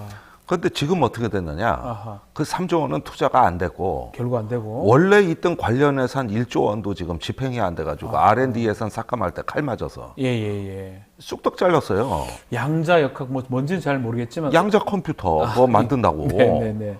그때는 또 그것 따가지고 난리가 났었고 예. 그 뒤엔 반도체 클러스터 갖고 또 네네. 난리가 났었고 예. 그래서 시리즈에 석유가 들어간 거예요. 그 가스가. 그러니까 딱딱딱 그 후에 석유 가스 얘기다. 뭐 하나 나올 때가 됐었어요. 그러니까 이분은 한번 꽂히면은 네. 앞뒤 안 되고 질러버리는데. 근데 이거는 예. 꽂히는 건 좋은데 본인이 전문가도 아니잖아요. 예. 약간 그 산자부 장관이라든지 참모라든지 전문가라든지 의견을 좀 청취해서 아주 심사숙고해서 발표를 하는 게 맞지 않습니까? 아니 근데 산자부도 모를 정도로 이렇게 네. 채가 쓰니까 원래 부처가 가끔 이게 대통령 국정 지지율에 도움이 될 경우에 이런 좋은 거 있습니다 하고 발표하라고 상납할 때도 많아요. 그럼 하세요 이렇게. 예. 아주 젠틀하게 상납하는 장관이 이쁜 겁니다. 예. 근데 이건 가로챈 거예요. 아. 이건 상납한 것도 아니에요. 예. 그러니까 어떻게 산자부 담당 국장도 모르게 이걸 잡아챘을까? 이것도 분명히 비선 라인에서 먼저 하나의 어떤 이니셔티브가 있었고 네. 그 다음에 대통령실이 움직이면 부처가 따라가는 형태. 네. 전형적으로 이런 그 국정 패턴으로 진행이 되고 있는 겁니다. 네. 아니 왜 저번에 레이디 가가 블랙핑크 공연무산으로 왜 예. 김성한 안보실장 날아갈 때도 그 정보를 대통령이 어떻게 알았냐고 안보실이 보고를 안 하는데 비선 라인이거든요. 예. 이게 NSC나 안보실이나 이렇게 어떤 경제 안보 이런 류의 어떤 사안들 또 과학기술 이런 부분은 분명히 제가 보기에는 어떤 비공식 라인으로 먼저 움직인다. 정보가 유통이 된다. 그런 게 이번 사태 아닌가. 비공식 라인도 좋지만 이걸 공식적으로 깜짝 발표를 해가지고 지금 난리가 난 상황인데 오늘 그 아브레우 박사인가요? 그 네. 사람이 뭔가 기자회견을 한다고 하는데 사실 여기 다 드러날 것 같은데 좀 어떻습니까? 아니 그러니까 이분이 오늘 와서 이제 잠시 후 10시에 발표할 내용이 합니다. 이게 어떤 탄성파라는 파장을 이 지하에다가 투입해가지고 거기서 나오는 어떤 반응파를 봐가지고 이게 퇴적합니다. 그럼 퇴적하면 석유가스가 매장돼 있을 가능성이 높다. 이런 수순으로 자기는 봤다는 거고 그렇죠. 그거를 아마 적절하게 마사지하고 포장해서 발표할 것 같아요. 그런데 이 하나의 어떤 과학이라는 것은 뭐냐 하면은 우리가 퇴적암이 있으면은 석유가스 가능성이 높다. 이거 오케이. 그러나 여기 확률, 그 다음에 이제 실험과 검증 네. 이런 걸 통해 가지고 하나의 가설이 이론으로 확정이 돼가는 과학적 방법론이라는 게 있는 건데 네. 이 경우에는 다 뒤집혀 가지고 네. 일종의 사이비 과학이 되는 건데 네. 퇴적암층이 있다는 사실 자체도 모호하지만 거기에서 석유가스의 매장량을 왜 140억 배럴로 추정하는지 아마 오늘 요거 설명 못 할 겁니다. 설명하기 어려울 것이다. 이건 못 할 거예요. 예. 그러면 뭐냐 하면은 자기는 지질 탐사 전문가로서 많이 해왔고 뭐 자기 경력에 대한 과시가 있는 다음에 이런 경우에는 여태까지 나왔다. 네. 이런 어떤 경험칙 정도가 정도나? 나오지 않을까. 그러면은 의외로 이런 게 중독성이 강합니다. 네. 국민들 중에서도 야 그러면 정말 좋겠다. 이런 게 또 하나의 무속판이 펼쳐지는 결론은 무속이 과학을 이겼다. 과학이 아닌데 이게 과학보다 더 사이비 과학. 사이비 과학이 된다. 아니 우리가 지금까지 보면은 예. 항상 과학이 타락할 때 파시즘의 전조였다고요. 네. 그래서 이제 독일 학자 울리백이 86년에 그 유명한 위험 사회란 저서에서 네. 어떤 근대성의 문제를 자기가 통찰할 때 과학 지식의 타락이 그것이 어떤 그 근대성을 왜곡하는 핵심이라 그래가지고 전 세계에 큰 충격을 줬단 말이에요. 네. 우리가 대체적으로 보면 하나의 어떤 독재와 권위가 부활하는 정치의 퇴행이 있을 때 네. 그럴 때 굉장히 독재자는 과학을 좋아하는데 히틀러의 우생학, 아하. 스탈린의 정신분석학, 그러네요. 예. 그다음에 문화대혁명 때 그 얼토당토하는 농업혁명, 네. 이거 다 사이비 과학입니다. 예. 거기에다가 이런 주술과 과학의 경계가 모호해지는 순간 이게 이제 어떤 그 하나의 지식의 타락이 일어나는데 저는 이번 사태를 보면서 우리 사회 합리적 지성의 회복이 얼마나 절실한가 뼈저리게 느낍니다. 그러니까 그럼에도 지금 벌써부터 보도도 나오고 있어요. 뭐 호주의 우드사이드는 철수했다 등등의 어떤 많은 분들이 보고 있잖아요. 그 네. 사람들이 반박하고 하지 않을까요? 그러니까 예. 그게 오늘 발표에 이제 시금석이 되는 건데 네. 사실은 이거는 이 정권이 또 하나의 평지풍파를 만드는 오늘 사고가 터지는 날이다. 사고가 터지는 네, 겁니다. 오늘 바로 오늘이다 이게. 예. 이제 10시부터 이제 진행되시는 걸 보면 알겠습니다만 어떤 실험 과학이 없는 이제 사이비 과학이라는 실체가 드러나는 겁니다. 근데 또 그거에 또 그 좋아하시는 분들도 있어요. 예. 그러면 이 얘기는 뭐냐면은 의사가 어떤 환자의 위암을 판정을 내리는데 내시경이나 조직 검사를 안 해봤다는 얘기거든요. 네. 여러분들은 그런 의사한테 진단 받고 안 싶으십니까? 됩니다. 정확하게 내시경하고 진단한 후에 수술 받고 그 해야 되죠. 내시경이 시추고 네. 조직 검사가 시추해서 온 걸 샘플 그러니까요. 분석을 하는 거예요. 딱 그러네요. 그러면은 내시경. 이것도 안 해보고 맞춘다는데 뭔가 배를 이렇게 두드려봐. 그런 다음에 이렇게 들리는 소리 갖고 위암이다 안 돼요, 아니다. 안 돼요. 이게 이 얘기하고 똑같은 얘기지 이게. 들어보기 얘기가 되네요. 이거 무당이나 하는 얘기지 이게. 아하. 그리고 실제로 무당이 또 나왔지 않습니까? 네네. 예. 자, 하여튼 오늘 10시에 그 아브레우 그 박사 어떤 얘기를 하게 될지 또 국민들이 아마 지켜보고 있으니까요. 자, 한번 보기로 하고요. 최상명 사건 얘기 좀 해보겠습니다. 핵심 보고서가 좀 공개가 됐는데 해병수사단 최초 보고서에서는 혐의자가 8명이었는데 국방부 갔을 때는 6명, 최종적으로 2명입니다. 근데 이 과정에서 임 사단장의 그 책임은 계속 늘어나는데 혐의는 빠져버렸어요. 이건 어떻게 봐야 됩니까? 그러니까 이 부분을 네. 조금 이제 제가 알기 쉽게 전체 네네네. 상을 좀 요약을 드릴게요. 8월 2일 날 아주 무도하게 네. 사건 기록을 회수해 왔어요. 맞습니다. 예. 근데 문제는 그 다음이야. 이 회수한 소를 어떻게 해야 되냐? 네. 처음 있는 이게 일이라서. 끙끙 앓는 게, 야, 처음 있는 이거 일이라서. 뭐 보관해야 돼? 어디 네. 줘야 돼? 네. 야, 회수는 위에서 찍어 눌러서 해왔는데, 네. 이 서류 어떻게 처리해야 돼? 이걸로 일주일이 간 거야. 아이고야. 예. 그 사이에 대통령실에서 전화 왔지만, 아이고, 처리 방향이 안 나오는 거예요. 네. 왜냐하면 조사본부는 안 받겠다. 국방부 조사본부가 이제 군사경찰 조직인데, 네. 그 사이에 차관이 조사본부장한테 사건 기록 회수해 왔으니까 받아라 그러니까 못 받아요. 우리가 어떻게 봤습니까? 아, 그럼 장관이 지시하면 받을 거냐? 네. 그거야 받겠지만요. 이러니까 장관 지시 명령이 내려와요. 네. 이렇게 해서 넘어간 게 11일입니다. 11일 날 10일이 조사본부로 소요되네요. 넘어가요. 예. 그러니까 일주일 넘게 끙끙 앓은 거예요. 네. 이첩하기로 하고 이건 배정하기로 하고 일주일 또 그냥 가서 이건 그냥 시간을 낭비했는데 예. 그 사이에 대통령, 이종섭 장관, 뭐 공직기강 비서관 계속 국방비서관 계속 나와요. 그러니까 조사본부가 죽지 못해 받았는데 네. 사흘 만에 분석 1차 보고서가 나옵니다. 3일, 사흘, 딱 그게 사흘. 14일 날. 거기에 보고서에 14장짜리인가 예. 그 보고서에 4쪽을 임성근 사단장한테 할애한 거예요. 예. 거기에 보면은 주요 혐의자의 안전조치 소홀, 네. 그 다음에 어떤 과실 여부 이런 것들이 상세히 써 있어요. 그 중에 4페이지가 임성근 사단장. 여기에 보니까 해병대 수사단에서 수사한 거하고 거의 다름이 없이 수사 잘했네요. 그러면 해병 수사단에서. 뭐 수중으로 내려가서 예. 찔러보라 그랬다. 그래가지고 최상병이 그 수중 수색을 한 인과관계는 사단장이 그 지시로부터 연유한 것이고, 네. 그 다음에 그 해당 부대의 안전성 평가를 사단장이 방해한 것이다. 이렇게 해서 안전 여건을 보장 안 한 책임이 있다. 네. 요게 보고서 딱 내용이 그대로 되는 나오고. 겁니다. 예. 자, 이렇게 된 게 14일입니다. 네, 예. 그러는데 지금 사라진 보고서가 한 건 더 있어 보여요. 보고서가 하나 사라졌습니까? 예. 그 다음에 이것과 별도 보고서 하나를 냈는데, 네. 이 해병대 수사단에 대한 검증 말고 임성근 사단장은 당시에 해당 지역에서의 작전 통제권이 없는 사람이었다. 네. 육군 54단에 54단장이, 있는 예. 작전 통제권이 있는데 네가 왜 현장 지시를 하냐 해서 직권남용 추가 검토 보고서가 있나.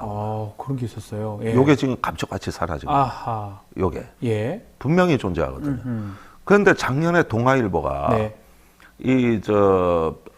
이렇게 1차 보고서가 나왔고 오히려 직권남용이 추가됐다는 걸 단독 기사로 내버린 거예요. 네. 그때 국방부가 허위 사실이라고 난리를 친 거예요. 아하. 그 뭐 기자들한테 문자로 허위 사실에 예. 이거 뭐 국방부가 조치할 거다 협박에다가 예. 엄청나게 강경하게 대응을 했는데 그때 동아일보가 지금 사실로 밝혀진 거예요. 아하. 동아일보 말이 맞았다. 예. 그리고 나서 21일 날 네. 새로운 보고가 나오는데 여기에 180도 내용이 바뀐 겁니다. 요때는 완전 빠져버리는 거네, 임성근 사단장이 다 빠지고 임성근이란 아예 그 이름 자체가 이름도 안 없고 나오고. 이게 지시가 수승수색으로 이어졌는 거에선 기록이 부재하여 네. 인과관계를 입증할 수 없으므로 추후 조사가 필요하다는 한마디로 퉁치고 넘어가. 예.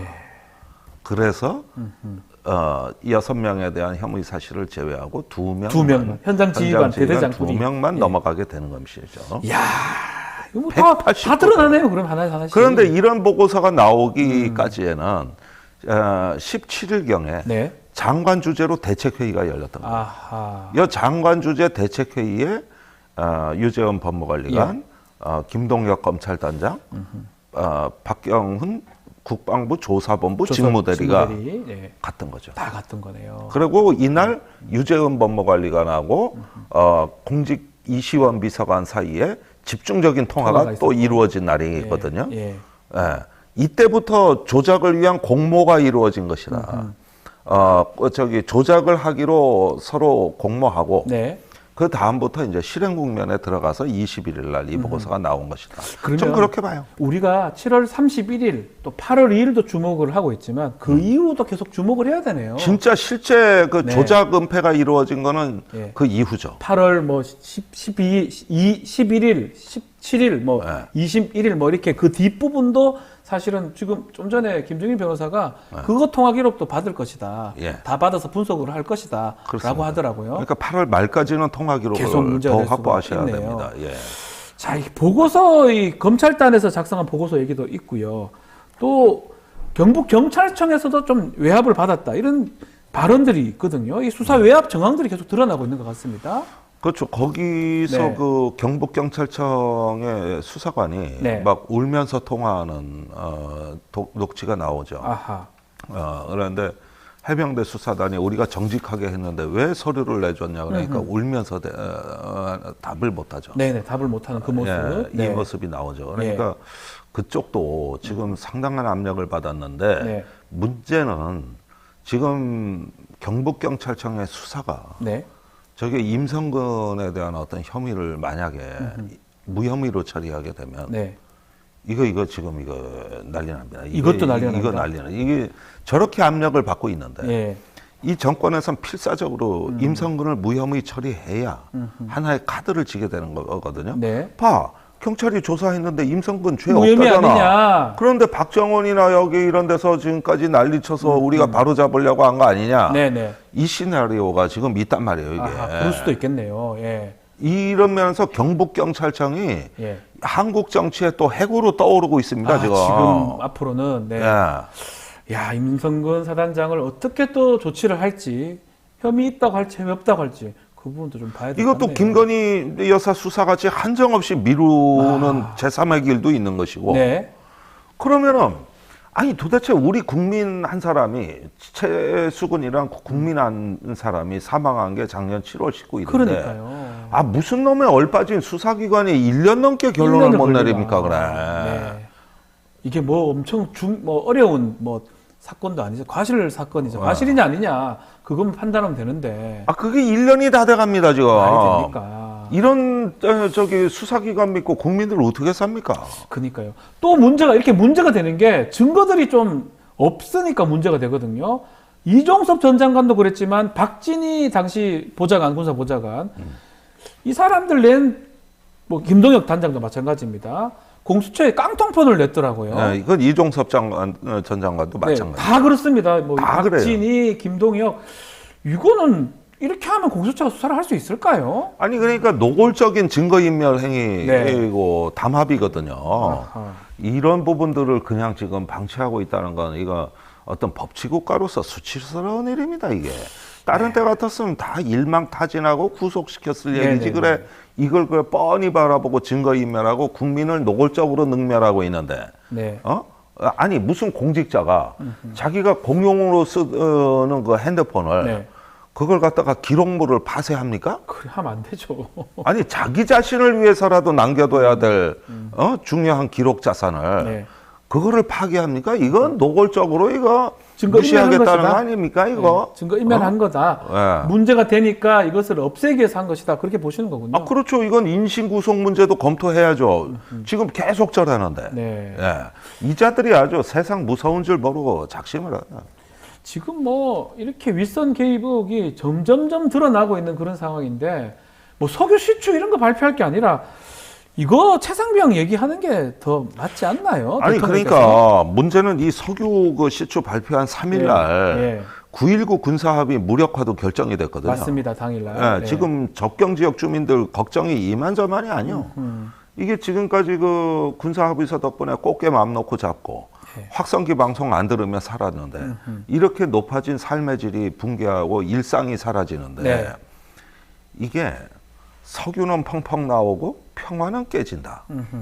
이게 대한민국의 중동 국가화예요. 아하. 중동이 그래요. 그렇죠. 중동이 지금 석유는 많이 나오지만 위험하죠. 매우 위험하잖아요. 그래서 못 사는 거예요. 아, 이제 대한민국의 중동 국가화가 시작됐다. 아니 석유는 나온다고 떠벌리고 평화는 깨지고. 네. 그게 중동의 이란, 이라크, 시리아, 레바논 이런 나라들 아닙니까? 딱 그러네요. 예, 딱 그렇습니다. 그런 나라들 되자는 얘기예요. 예. 석유 얘기 뭐 오늘도 지켜봐야 되겠지만 더 중요한 거는 지금 말씀하신 것처럼 9.19 군사합의 지금 정지시켜버렸거든요. 혹시 그러니까. 도발 같은 게 또 있을 수 있을까요? 아니 분쟁, 제 국지전 같은 생각에는 거. 예, 이제 곧 그 바람의 방향이 예. 이제 곧 북풍으로 바뀔 것 같아요. 지금 남풍이 불어 대북 전단을 네. 엊그제 올려보낸 것 같습니다. 네. 그것도 경찰이 단속을 안 해요. 예. 그러면 이제 저쪽에서 곧 그 대응이 있을 거거든요. 대응이. 그때 우리 군은 확성기 방송을 할 거고. 재개하겠다. 확성기를 북한 너무 싫어하잖아요. 가만히 있지 않을 것 같은데요. 그럼? 그렇죠. 그 휴전선 북쪽으로 30km까지 네.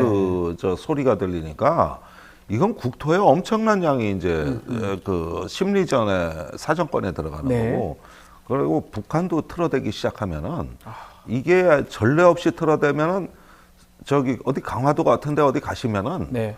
잠 못 자요. 들리는 거죠, 계속 들리는 거잖아요. 아니 양쪽의 방송이 다 들린다니까. 네, 북쪽에 가 있으면 그런 일이 생긴다. 그 어떻게 삽니까 사람이? 지금이라도 좀 뭔가 이게 좀 대화 이런 부분들이 어떻게 봐야 됩니까? 아니 의원님 그러니까 보시기에는? 이런 꼴을 만들어 놓고 예. 한쪽에서 석유 나온다고 그러고 네. 이게 나라 꼴이 이제 예. 참 그 아주 암울한 상황으로 가는 거죠. 이렇게 돼서 우리 일상이 파괴되고 삶이 위협받는 주민들의 고통을 보면 네. 이게 얼마나 값비싼 결정입니까? 거기에다가 이런 어떤 그 석유의 사이비 과학이 춤출 때 네. 우리 사회 전문가들이 바른 소리를 안 했어요. 아하. 이 과학자들이 다 입을 닫고 있습니다. 나는 이게 바로 우리 사회가 얼마나 앞으로 민주주의와 이 어떤 사회의 합리적 지성이 위협받는가에 대한 거대한 퇴행이 시작됐다고 보는 거거든요. 네. 지금이라도 일어나가지고 이 전문가들이 말을 하고 투명한 공론의 장에서 이런 문제를 녹여버릴 수 있는 이런 국가의 품격이 없으면 대한민국 미래는 암울해지는 겁니다. 네. 이건 우리 자신의 문제입니다. 어떻게 이런 뭐 무속에 가까운 거에 대한민국이 이렇게 농락당할 수가 있습니까, 이게. 더 중요한 것들을 놓칠 수 있다. 그 말씀이시네요. 예. 자, 이번 대통령 배우자 얘기도 좀 해봐야 될 것 같습니다. 검찰에서는 뭐 부인하고 있지만, 뭐 아직 얘기는 정확하게 안 하고 있지만, 공개 소환 가능성도 지금 커지고 있는 가운데, 김건희 여사는 연일 광폭 행보를 하는 것 같습니다. 아프리카 뭐 관련된 것도 있고. 네. 어떻게 봐야 됩니까? 이렇게 행보하는 거는? 글쎄 이 부분은 저는 그렇게 봅니다. 이 대통령 배우자는 공개 활동할 수도 있습니다. 네. 그리고 간 행사가 나쁜 행사도 아니에요. 그러면 할 수도 있고 안 할 수도 있는 건데 우리가 조금 약간 불편하게 느끼는 대목은 뭐냐면 네. 자기 멋대로라는 겁니다. 아, 멋대로 한다고? 나오고 싶으면 나오고 아하. 하고 싶으면 하고. 예. 지금까지 뭐 한 10개월 가까이 사라졌다가 이제 난 나갈래 하는데 이 행태가 네. 하나의 어떤 퍼블릭 서번트 공복으로서의 자세가 아니고 약간 프라이빗한 어떤 자기 그 일종의 어떤 그 욕망의 확장. 그러니까 하고 싶으면 하고 말고 싶으면 말고 내 마음대로야. 최근에 그 넷플릭스의 더 A 쇼에 나오는 그 8층에 사는 여자하고 똑같아. 8층 여자요. 예, 8층 여자. 예. 거기하고 똑같아요. 하는 행태가. 그게 아주 풍자성이 강해서 내가 재밌게 봤는데. 네. 그러니까 이런 게 불편한 거예요. 공적인 논리를 가지고 이렇게 어떤 그 시민들의 공감을 추구하는 게 아니라 이건 내가 갈 거야. 이건 내가 말 거야. 이런 식으로 비친다는 거거든요. 네. 그게 불편한 거거든. 공적으로 해야 되는데. 예, 거기에다가 이런 가운데서 자기 의혹은 나 그거 재미없어 하고 그것도 자기 마음대로예요. 예. 진술서도 내고 싶고 하고 싶은 말만 냈어요. 이런 부분들이 국민들이 보면은 왜 김건희 여사를 보면은 항상 불편해하고 속이 상하냐. 저 천방지축 자기 멋대로 하겠다는 영부인을 우리가 이 국가에 많은 비용을 들여가지고 저 품위를 유지시켜줘야 된다는 이것이 우리가 불편한 것이죠. 그 또 뭐 좀 전에도 우리 김정인 변호사가 좀 얘기를 했던 부분이긴 한데 어떤 이 최상병 사건 관련해서도 뭔가 문제가 좀 연관성이 있으면 그건 또 더 큰 문제 아닌가요? 그렇습니다. 제가 알기로는 임성근 사단장의 네. 구명 로비가 있었고 그렇죠. 그 로비가 비공식 라인을 통해서 이루어진 걸로 지금 의혹이 있기 때문에 그렇게 되면 김건희 여사도 자유롭지 못합니다. 비공식 분명히 라인, 네. 해명하셔야 될 거예요. 그러니까 그런 거 포함해서 또 이 부분도 좀 의문스럽긴 합니다. 8월 2일 날 12시에 이제 통화했던 부분, 김정인 변호사가 좀 짚어주셨는데, 대통령이 그 시간에 통화를 뭐, 누구인지는 정확하게 대통령이 또 아직 얘기를 하고 있지 않기 때문에, 그 부분도 좀 확인이 좀 돼야 되는 거 아니냐, 네. 그 얘기도 좀 하고 있습니다. 그렇습니다. 네. 지금 그런 어떤 총체적인 문제가 버무려져 가지고, 네. 하나의 정권의 그 어떤 이 도덕의 수준, 더 나아가서는 어떤 그 일방성을 이렇게 보여주는데, 이걸 또 본인들은 할만하다고 느끼고 있는 것 같아요. 할만하다. 할만하다. 예. 버티면 된다. 예. 의원님 보시기에는 어떻게 하는 게 맞다고 보십니까? 지금이라도? 그러니까 이제 이렇게 되면은 국가의 어떤 공적 기능, 이 어떤 사법 기능이라든가 네. 또 정치의 특검의 입법 기능들이 지금 무시되고 있는데 여기서 무너지면 네. 앞으로 국회 자체가 무력화될 겁니다. 국가 자체가 예, 지금 국민의힘이 개원식에도 안 나오고 이 국회 원구성을 보이콧하는 실태는 앞으로 어떤 상황을 예견하는 것이냐. 민주당은 끊임없이 저 국민 다수 요구를 받아가지고 법률을 입법하고 대통령은 끊임없이 이거는 저 아하. 절차상 안 맞고 여야 합의가 안 됐다는 이유로 거부하는. 입법하면 거부하고 입법하면 거부하고 이런 상황이 될 것이다. 예, 그래서 네. 이제 입법권 자체가 무력화되는 단계로 22대 국회가 진행이 되게 되는데 네. 이건 한국 민주주의의 가장 심각한 위협이자 아하. 더 나아가서 조금 더 제가 저 극단적인 어떤 상황이 된다면 극단적 소수가 다수를 지배하는 사회가 될 겁니다. 아, 소수가 다수 지배하는. 그게 바로 지금 이스라엘과 헝가리에서 벌어지는 일입니다. 이 민주주의 국가에서 엄연히 벌어지고 있는 일이고 심지어 미국조차도 네. 공화당이 보통 선거 기준으로는 지고 네. 의석은 더 많이 차지하는 그렇죠. 게리맨더링으로 소수가 다수를 지배하는 정치 체제를 완성한 거건데 네. 이거는 우리가 부지불식간에 한국이 설마 그 정도냐 여러분들은 이렇게 얘기하시겠지만 보십시오. 이제는 소수가 다수를 지배하고 통제하는 시대가 옵니다. 네. 그게 바로 입법권 무력화 사태입니다. 알겠습니다.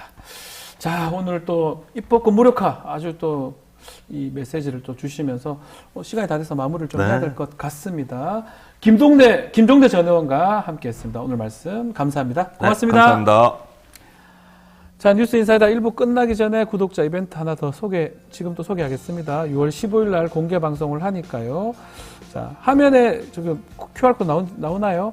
자, 라이브 채팅창 상단 고정글 커뮤니티 통해서 참여 신청하실 수가 있습니다. 바로 다음 주입니다. 많은 관심 부탁드리겠습니다. 잠시 뒤 뉴스 인사 프라임 진행을 하는데요. 오늘 문희정 평론가 알파고와 함께하는 세계와 K 코너 준비되어 있습니다. 어디 가지 마시고요. 잠시만 기다려 주십시오.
깊이 있는 고품격 시사대담 뉴스인사 프라임 지금 바로 시작하겠습니다. 매주 금요일 코너는 세계와 K입니다.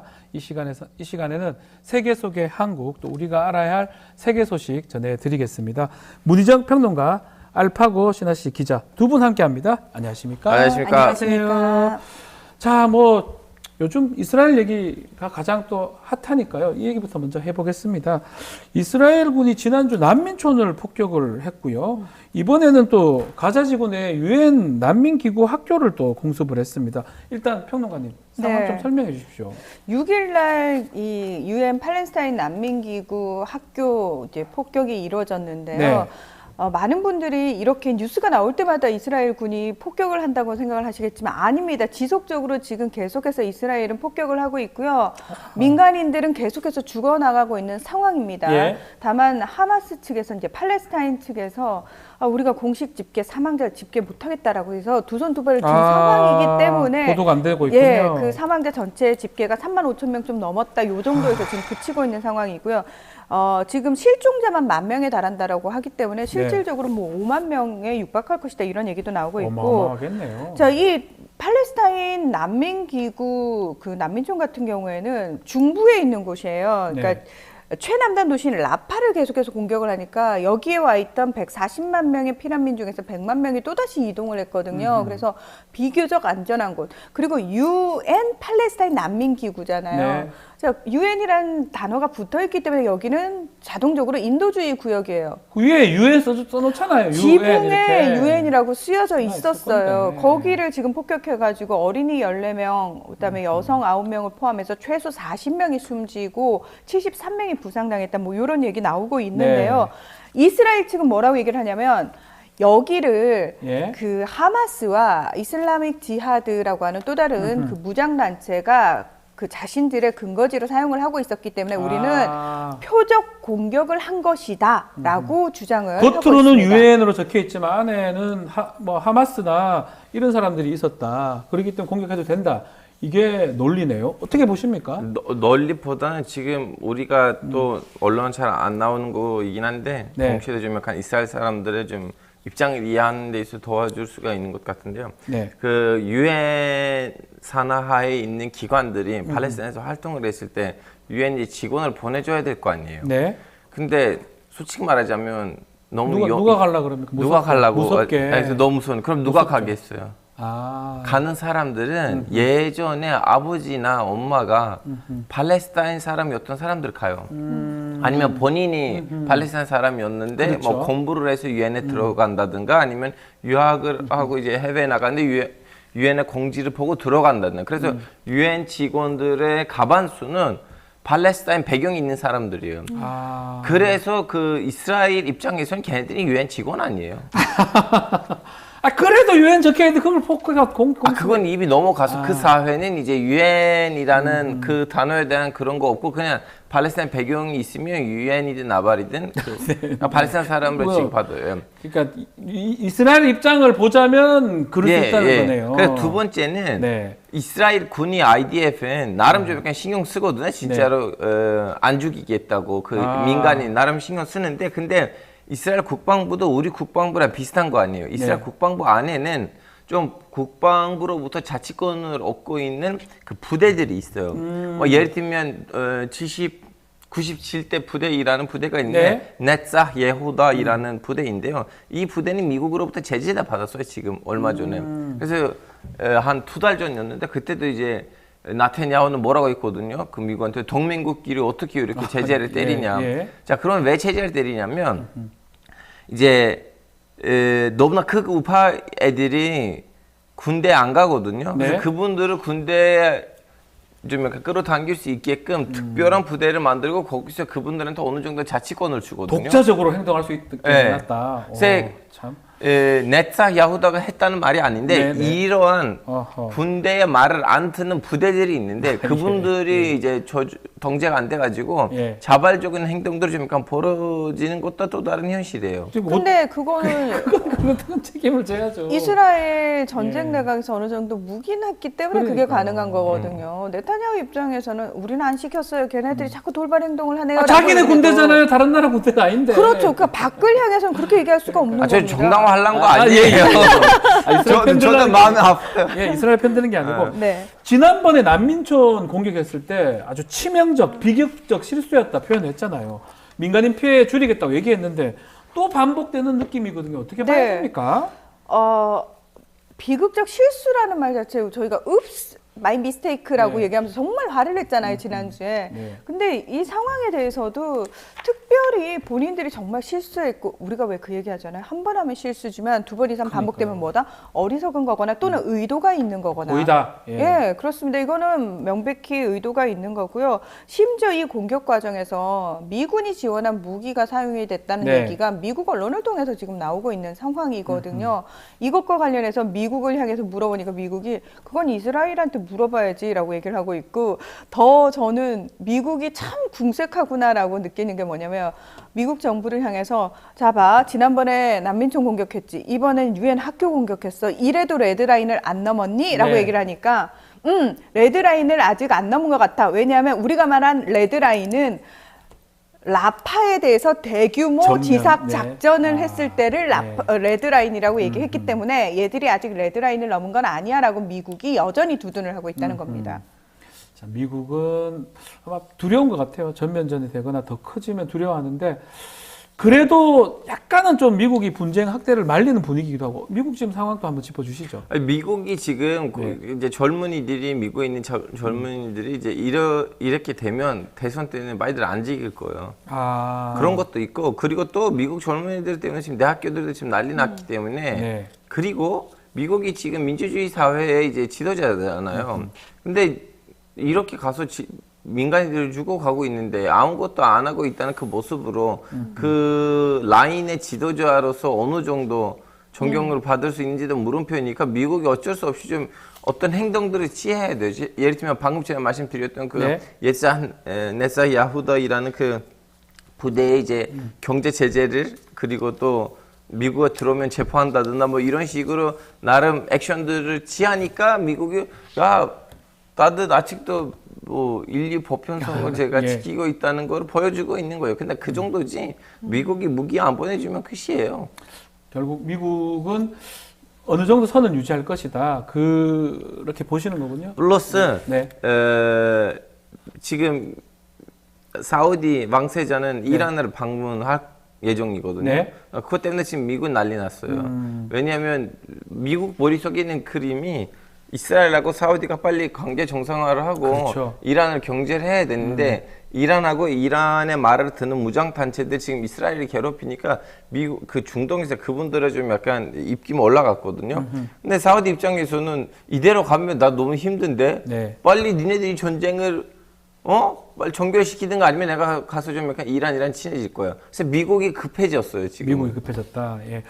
자, EU 얘기를 좀 해보면 EU도 지금 가자 지구 때문에 임시 협의체 소집을 제안했습니다. EU 이스라엘 협력 협정에서 근거한 건데 이 협정 근거로 이스라엘을 좀 압박할 수 있다. EU에서 이런 얘기도 나오고 있는데 어떻게 보십니까, 평론가님? 뭐 특별히 압박이 될까요? 왜냐하면은 네. 사실 그나마 미국하고 달리 유럽연합은 계속해서 유대인 정착촌이라든지 네. 이스라엘이 팔레스타인과의 그 팔레스타인의 독립국가 건설 두 국가 해법에 대해서 이스라엘이 동의하지 않고 있는 부분에 대해서 유럽연합 측에서는 계속해서 압박을 가해 왔고요. 네. 그다음에 최근 들어서 노르웨이, 스페인, 아일랜드, 슬로베니아 같은 나라들이 그 이스라엘 그 팔레스타인을 독립국가로 승인을 해주지 않았습니까? 예, 그러면서 맞습니다. 이스라엘을 압박을 했거든요. 근데 또 유럽하고 이스라엘은 2000년에 협정을 맺어가지고 굉장히 밀접하게 협력을 하자라는 협정을 했는데 그 2조에 무슨 내용이 있냐면은 양자 간 협력은 인권 존중, 민주적 원칙에 기초를 둔다라는 조항이 있어요. 예. 그러니까 유럽연합 측에서는 할 말이 있는 거예요. 우리가 협정을 맺을 때 2조에 분명히 이게 있었는데 이스라엘이 이걸 지키지 않고 있는 거 아니냐. 네. 그래서 지난주에 EU 27개 회원국들의 외교장관들이 모여가지고 회의를 하면서 우리 이스라엘 불러들여가지고 이 부분과 관련해가지고 얘기를 좀 해야 되겠다라고 합의를 했고요. 그리고 거기에 따른 후속 조치로 이제 이스라엘과 하겠다라고 얘기를 하고 있는 건데 중요한 건 네. 이스라엘이 네 그래요 같이 회의해봐요라고 응해서 들어가느냐의 문제인 거죠. 안 갈 것 같다라는 생각이 드네요, 이스라엘. 근데 모르죠. 왜냐면 그 야당 측의 목소리도 이제 슬슬 나오기 시작했는데 네. 왜냐면 야당이라는 거는 압도적으로 야당 아니고 네. 아슬아슬하게 야당이 된 거예요. 예. 그분들도 무시할 만한 세력들 아닌데 아하. 그러다 보니까 이제 야당 측에 있는 라피트 총리는 또 아랍 지도자들이랑 만났거든요. 그 국내에 있는 아랍 지도자들. 네. 그분들 지금 움직이고 있는데 미국이 그분들도 이제 계산했겠죠. 근데 여기서 또 무슨 신의 한 수가 들어왔어요. 뭐죠? 중국이요? 하마스하고 알파티 그 소안 지구에 있는 그 네. 팔레스타인 집권당 그분들의 지도자들을 불렀어요. 아, 중국이요? 예, 니네들이 앞으로 어떻게 해야지 팔레스타인 잘 될 건데 둘이 좀 사이가 나쁘거든요. 예. 하나는 가자 지구를 다스리고 있고 하나는 소안 지구를 다스리고 예. 있어요. 그래서 미국 보기에는 이거는 그냥 냅두면 예. 이란이 중국인이 치고 들어오거든요. 네. 그러니까 빨리 본인 이걸 해결해야 정리해줘야 된다는 압박감을 되는데. 느끼고 있어요 지금. 그거거든요. 그래서 뭐 지금 조 바이든 대통령이 가자지구 휴전안을 제시를 했는데 이스라엘 그 네타냐후 총리는 반대를 했고요. 공개적으로. 요걸 한번 소개 좀 해주시죠. 네, 자 백악관이 네. 긴급 기자회견을 요청해가지고 이제 3단계 휴전안을 우리가 하마스 측에 전달을 했다라고 얘기를 했어요. 그게 뭐냐면 첫 번째 단계는 6주간 휴전을 하면서 일단 든지 이런 노인들 인지를 다수 석방을 하고 그리고 인구 밀집 지역에서 이스라엘군을 철수를 하겠다. 그리고 네. 그런 과정이 이루어진 다음에 그 6주 동안 향후 어떻게 할 것인지에 대해서 이제 의논을 하겠다라고 얘기를 합니다. 그러면서 2단계로 넘어가서 네. 생존 인질 전원을 석방을 하면서 가자 지구에서 또 이스라엘군 전원을 철수시키겠다. 그리고 3단계는 대대적으로 이제 가자 지구 재건을 시작하고 동시에 사망한 인질의 시신을 송환을 하겠다. 이런 얘기를 해요. 네. 그러면서 이 3단계 휴전안은 이스라엘이 제안한 것이고 이 부분과 관련해서 하마스 측에 넘겼는데 하마스도 뭐 긍정적으로 검토하고 있다는 얘기가 나왔어요. 네네. 그런데 갑자기 네타냐후가 아닌데 우리가 처음에 건넸던 제안안에서 너무 많이 달라졌는데 바뀌었다라고 얘기를 하는 거예요. 그 이유가 뭐냐면은 우리는 하마스 괴멸할 때까지 전쟁을 하겠다라고 얘기를 했는데 그 부분이 빠지지 않았느냐. 하마스가 그대로 유지되고 있는 상황에서 우리가 영구 휴전을 해줄 이유가 없다라고 얘기를 하고 있는데 이건 네타냐후의 개인적인 상황을 좀 봐야 되는 게 네타냐후 같은 경우에는 지금 그 연립정부를 구성을 하고 있거든요. 그렇죠. 그래서 그 안에 들어있는 3명의 극우 장관들이 너 이거 사인만 해봐. 확 우리 연정 탈퇴해버릴 거야. 그러면은 네. 네타냐후는 총리에서 끌어내려짐과 동시에 본인이 원래 하고 있던 3개의 재판 플러스 이번 전쟁 과정에서 본인이 저질렀던 범죄와 관련해가지고 사법적 처리를 받을 가능성이 있습니다. 개인적으로도 그래서 네타냐후는 절대 전쟁이 끝나기를 원하지 않습니다. 전쟁이 끝나는 순간 네타냐후의 정치 권력도 끝난다라는 얘기가 나오고 있고요. 네. 그래서 네타냐후가 계속 뭘 얘기하냐면 우리 연말까지 전쟁 끌고 갈 거야라는 얘기가 이스라엘에서 나오는 거 딴 거 아니에요. 11월에 트럼프 돌아오면은 트럼프랑 나랑은 사이 좋거든. 네. 그렇기 때문에 나는 다시 정치적 부활을 꿈꿀 수 있어. 트럼프만 들어오면. 야. 이래서 12월까지 끌고 가겠다라고 얘기를 하고 있는 거고 바이든은 화가 나가지고 네타냐후 개인적인 어떤 정치 권력을 향한 욕망 때문에 전쟁 계속되고 있는 거 아니냐는 질문에 내가 언급할 수는 없다. 하지만 사람들이 그런 이야기를 하는 이유는 있겠지? 라고 얘기를 하고 있는 거죠. 자, 미국 저 이런 얘기 들으면 참 놀랍습니다. 개인에 의해서 왔다 갔다 하고 사람이 얼마나 죽고 있는데 미국하고 이스라엘 관계 앞으로 어떤 양상 흘러갈지 그거 한번 짚어주십시오. 아니 이미 그 이스라엘 언론에서 그 네. 우파 언론에서 미국을 엄청 까요. 네. 우리는 애초부터 미국 말 안 들었어야 되는데 네. 시가전을 했었어야 됐는데 처음부터 시가전 했었어요. 미국 말을 들어가지고 우리는 좀 약간 엄청 기다리고 네. 그 사이에 하마스 애들이 다 도망쳤는데 네. 우리는 미국 말 안 들었어야 됐는데 우리는 미국 말 안 들었으면 사람이 덜 죽이고 네. 하마스를 더 빠르게 그렇지, 괴멸할 수가 끝났을 건데. 있었는데 우린 괜히 미국 말을 들었다. 근데 미국 말을 안 들으면 그러면 무기를 어디서 가지고 올 거냐. 지들 무기가 없잖아. 없는데. 미국의 한 7~80% 미국에서 와요. 예. 영국에서는 10% 정도고 네. 나머지는 이제 등등등인데 하여튼 좀 물음표예요. 지금 경제도 그렇게 잘 좋지는 않아요. 지금 그 지표들은 공식적인 지표들에는 올라가는 날 보이는 건데 그건 이제 전쟁 때문에 지원금이 들어가서 그렇죠. 무기를 사니까 그런 거지. 사실은 경제 활동을 해야 되는 애들이 지금 군인으로 활동하고 있거든요. 그래서 그리고 이것도 있어요. 이스라엘이 이렇게 오랫동안 전쟁한 적이 없어요.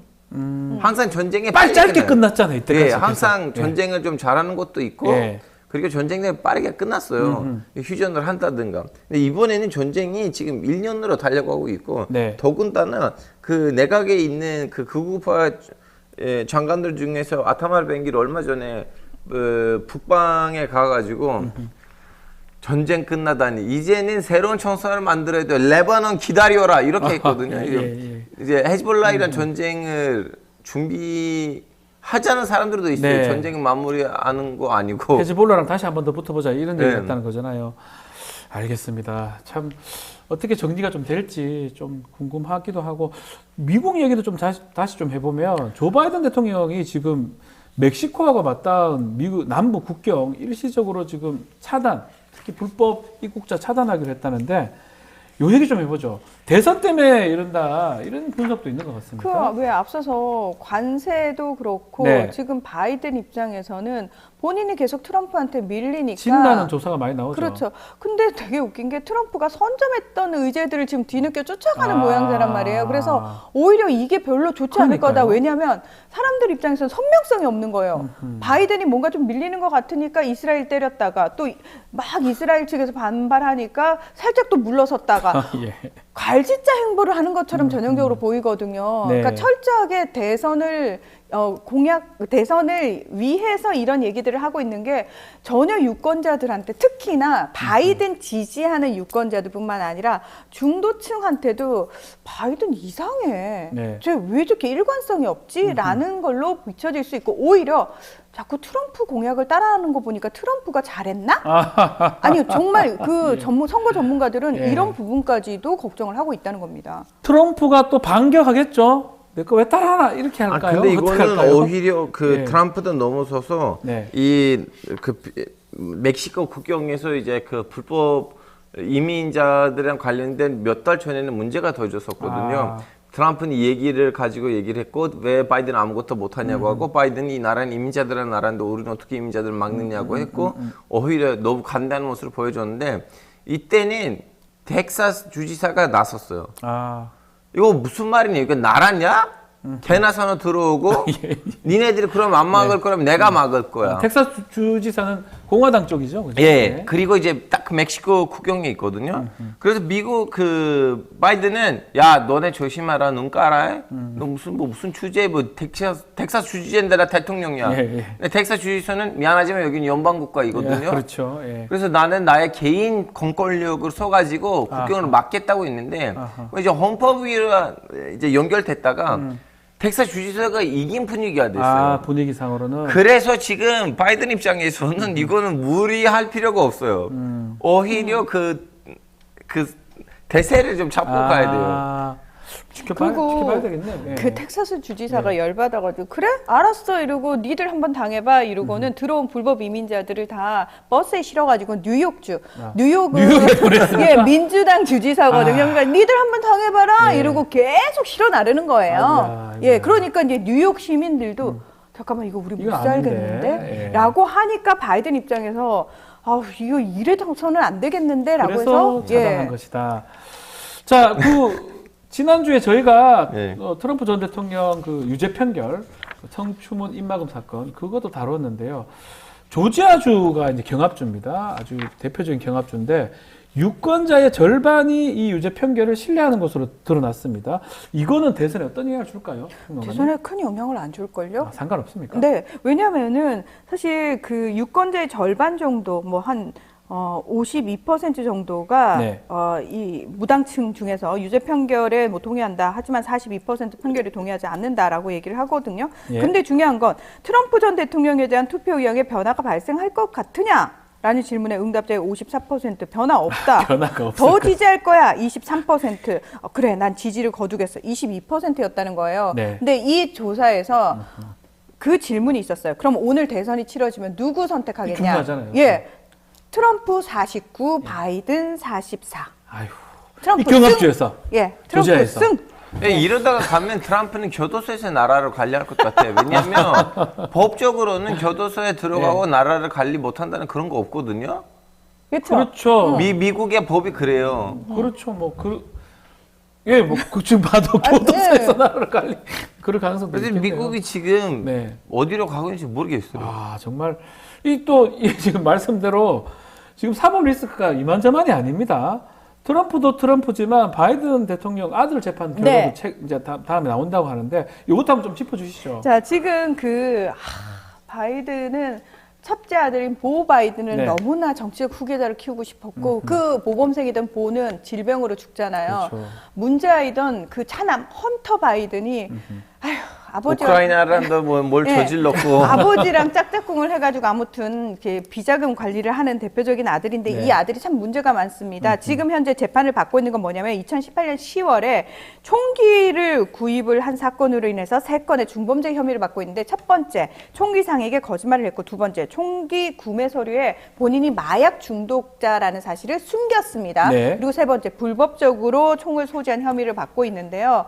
자, 앞서서 트럼프 전 대통령에 대한 유죄 판결이 나왔잖아요. 이때 바이든 대통령이 딱 뭐라고 그랬냐면 법 위에 누구도 있지 않다라는 말을 해버린 거예요. 하필.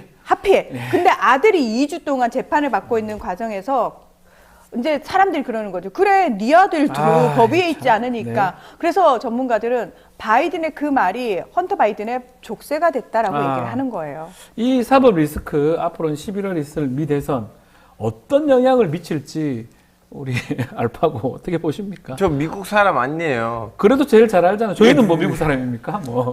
제 보기에는 이 미국 대선이 역대급 대선이에요. 아, 이번에? 이거는 알 수가 없어요. 알 수가 없다. 왜냐하면 물 밑에서 사람들이 싸우고 있는데 네.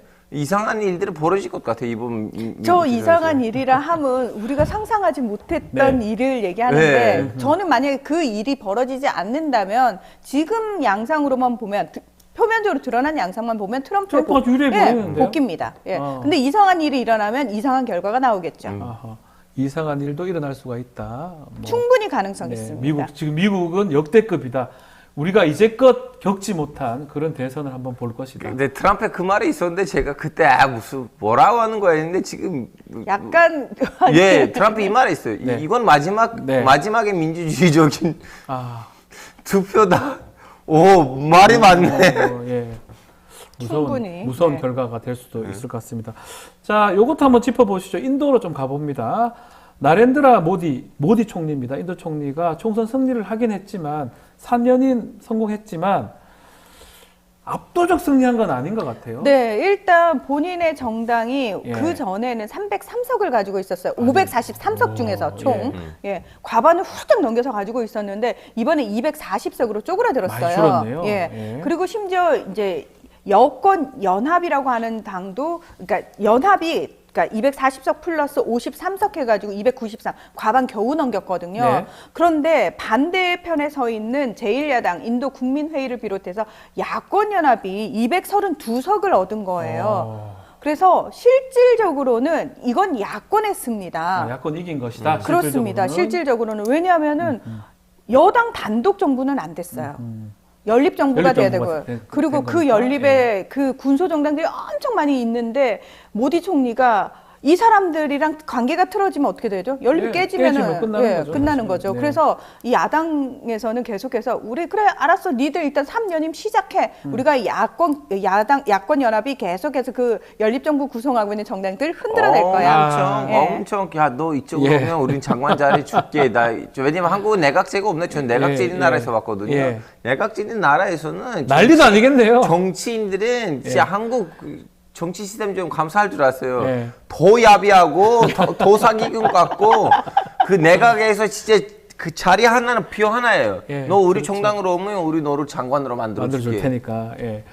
자, 왜 이런 결과가 나타난 거죠? 이변이라고 하던데요. 네, 이변이요. 예. 왜냐하면은 인도는 인구의 80%가 힌두교도들이에요. 네. 그래서 모디 총리가 지난 10년간 힌두교 지지 세력, 그러니까 힌두 민족주의라고 해서 상당히 좀 극우적인 지지 세력에 힘입어서 본인의 권력을 강하게 휘둘렀던 사람이거든요. 네. 그래서 당연히 우리는 400석까지도 가능하다라고 이번에 예상을 했었어요. 네. 모디 총리 입장에서는. 그런데 그게 와장창 깨졌잖아요. 결국은 경제가 문제였다는 겁니다. 경제. 네. 자, 인도가 주요국 중에서 가장 많은 성장을 한 건 맞습니다. 그렇죠. 그래서 세계 경제대국 5위로 올라섰어요. 맞아요. 모디 총리는 봐라. 내가 2047년까지 우리 진짜 더 선진국 반열에 올려놓을 거야 라고 얘기를 했는데 문제는 뭐냐면 사람들이 실질적으로 느끼기에 근데 왜 내 삶은 안 달라져서 왜 나는 여전히 살기 힘들지? 못 산다 우리는 아직. 실질적으로 경제 불평등이 더 심화가 됐는데 이게 어느 정도 수준이냐면 상위 1%가 국가 전체 자산의 40.1%를 가지고 있는 거예요. 1%가. 야. 근데 이게 영국 식민 시절보다 훨씬 경제 불평등이 심각해진 커졌고, 거라는 거죠. 예. 게다가 청년 실업률이 20%에 달합니다.